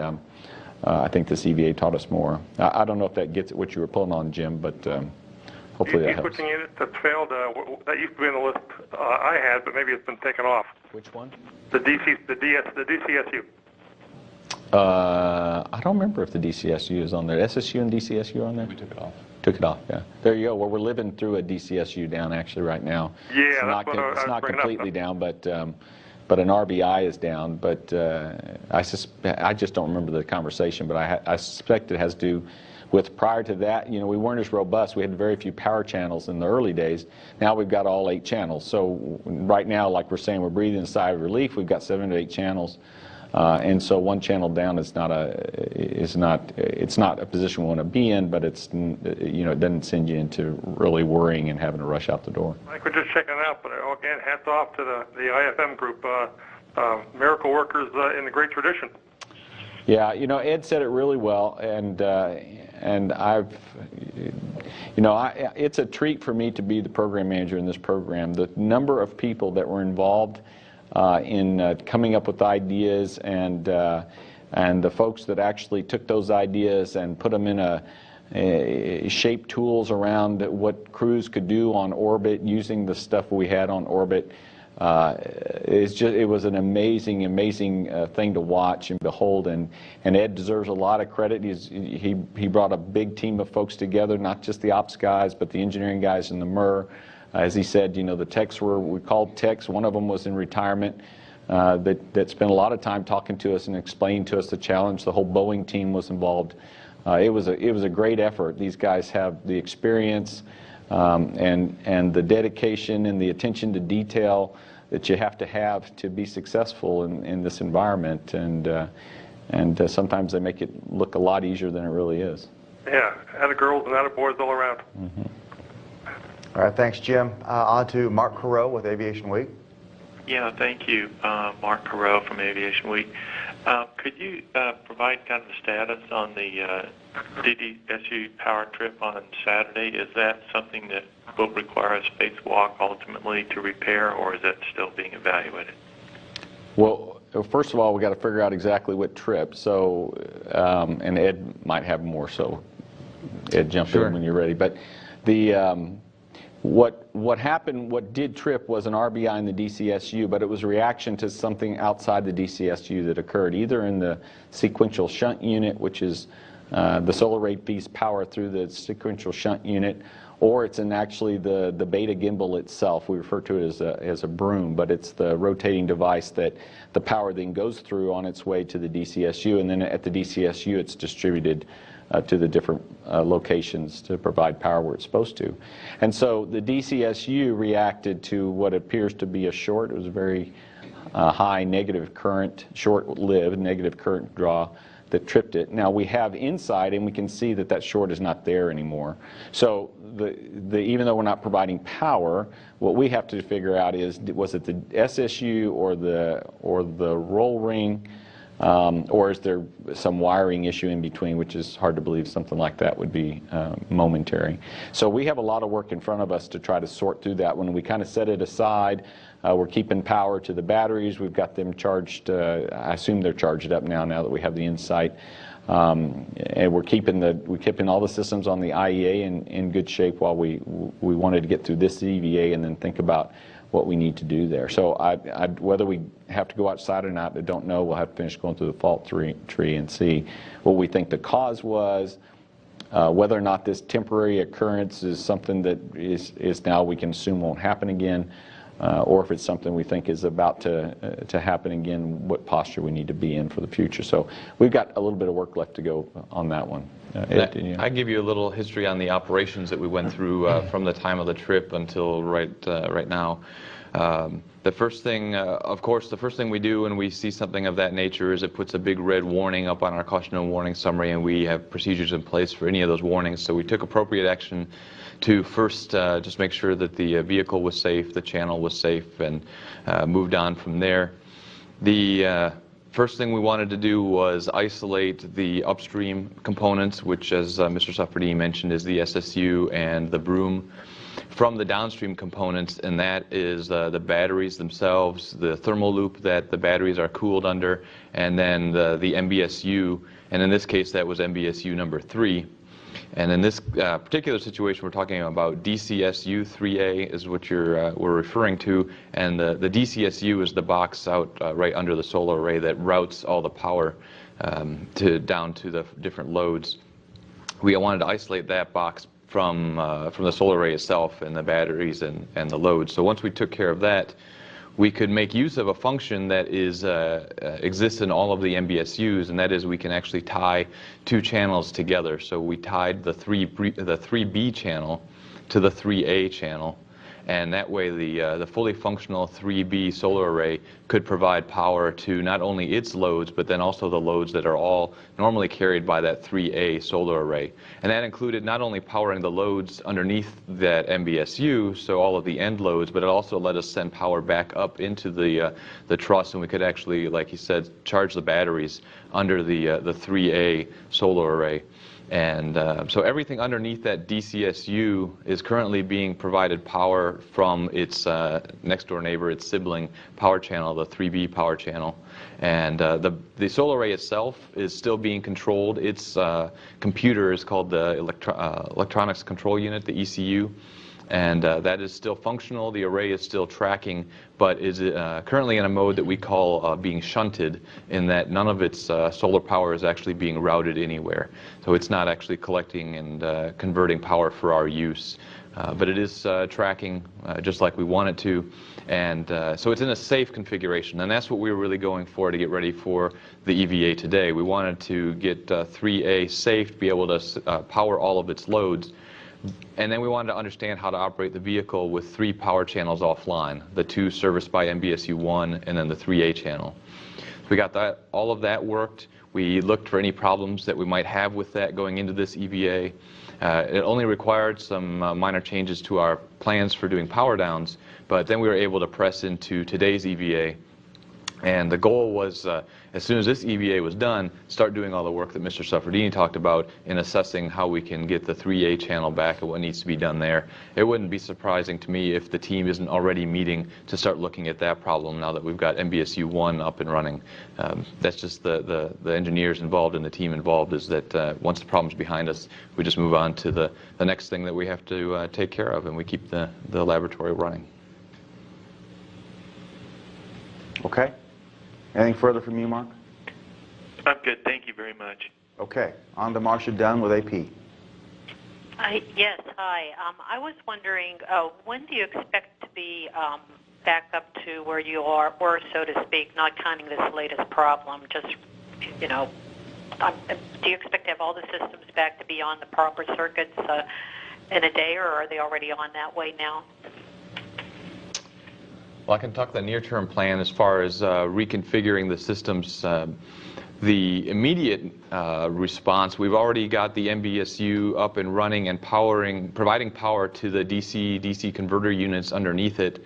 Like we talked about last week, some of those converters are the only provider of power to some of our avionics, and in other cases, those converters share loads with what we call parallel DDCUs being powered from other channels. So when you have the two DDCUs together sharing the loads, we have repowered those DDCUs, and now that 1A and 1B power is jointly feeding all of the loads, and so that is a nominal configuration. That's normal.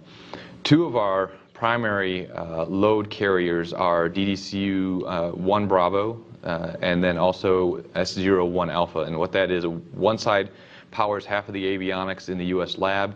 The other side powers things like one of our external thermal loop pumps and one of our S-band strings. Right now, all of those loads are being powered through jumpers, and we talked about those last week and how we've rerouted power through those jumpers.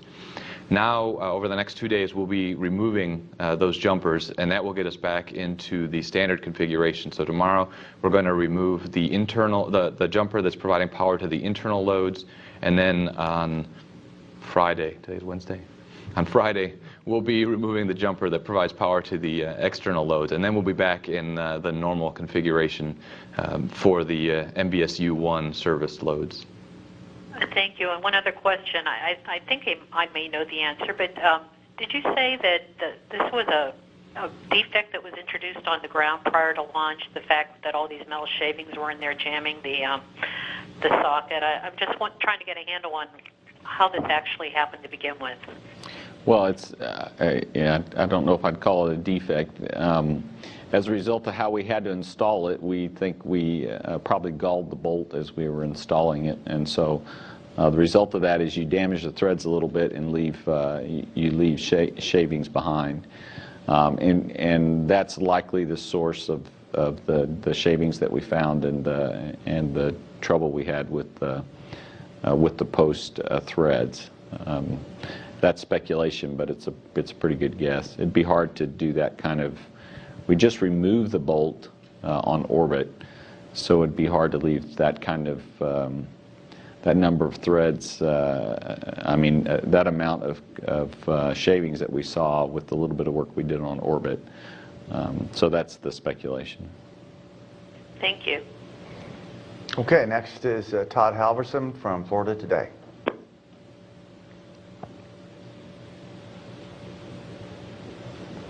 Well, not hearing from Todd. Denise with Space.com.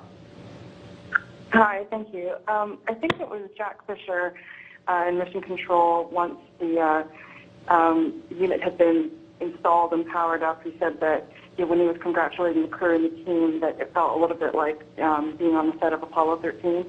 I was wondering, Ed or Keith, if you could describe what kind of tension you were feeling in Mission Control today and also in the days leading up to the EVA.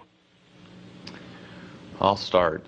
You know, there's one thing with Apollo 13 and the issues that they faced. Obviously, that was life-threatening to the crew, and the efforts that they were working through then was how to get the crew home safely alive. We obviously weren't in that situation. But what the similarities really were there, though, to watch how the team came together. Just the scene that comes to mind from the movie, and we did make jokes and talk about Apollo 13 and Failure is not an option. It certainly is something that I mentioned a couple of times because we had to get this thing installed.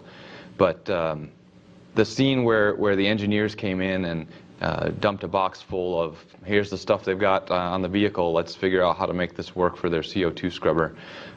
We didn't use any socks, but we pretty much pulled a bunch of different pieces out of our pantries and put together an amazing set of tools.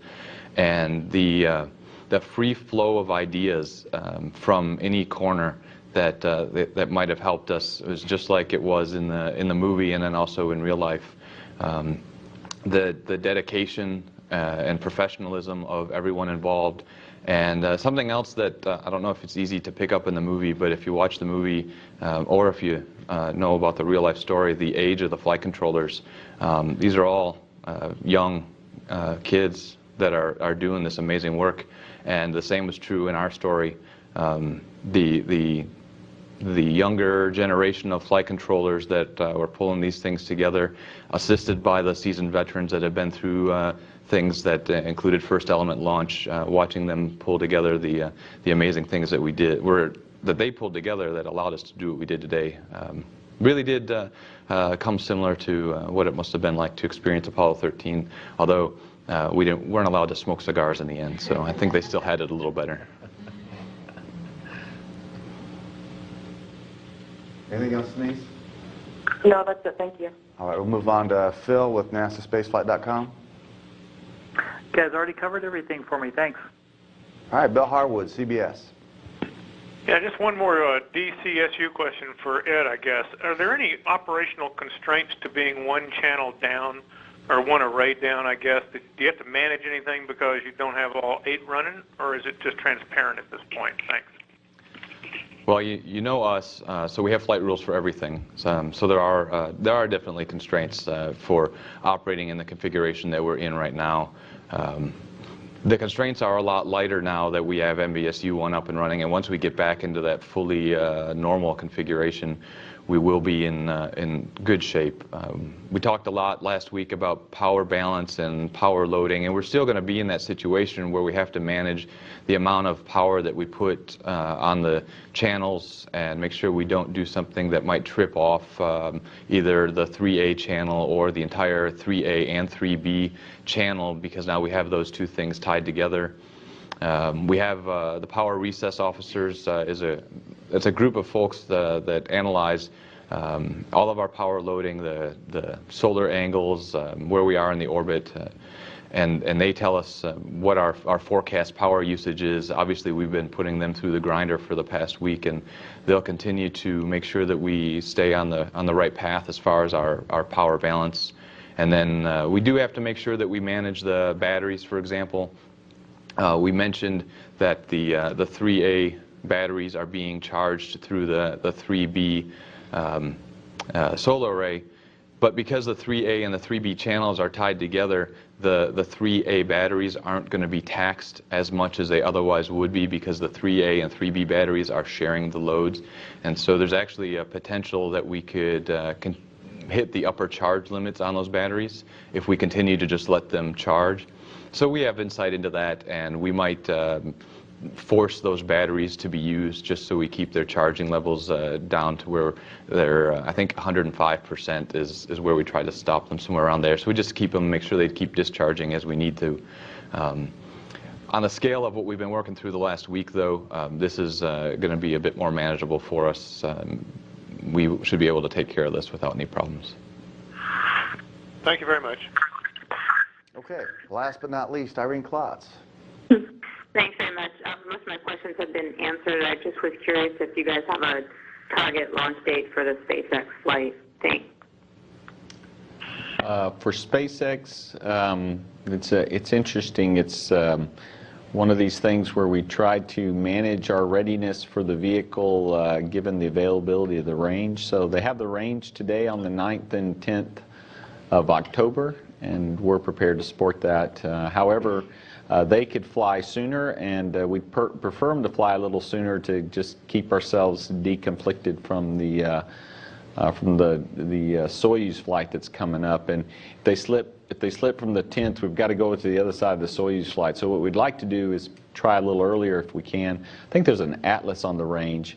So we're ready to fly. They'll be ready to fly, as my understanding, as early as the 5th of October. And we'll be prepared to take them on the 5th of October, but right now the range is occupied on that date. So if something changes on the range, then we'll try earlier. Otherwise, right now we've got them, they're on the range for the 9th, and we're prepared for them to arrive after that launch. Okay. Well, not seeing any further follow-ups here in Houston. We'll close this briefing out. Thank you very much for being here today. Remember that all the latest information on the International Space Station is available on the web at www.nasa.gov. Thanks for coming.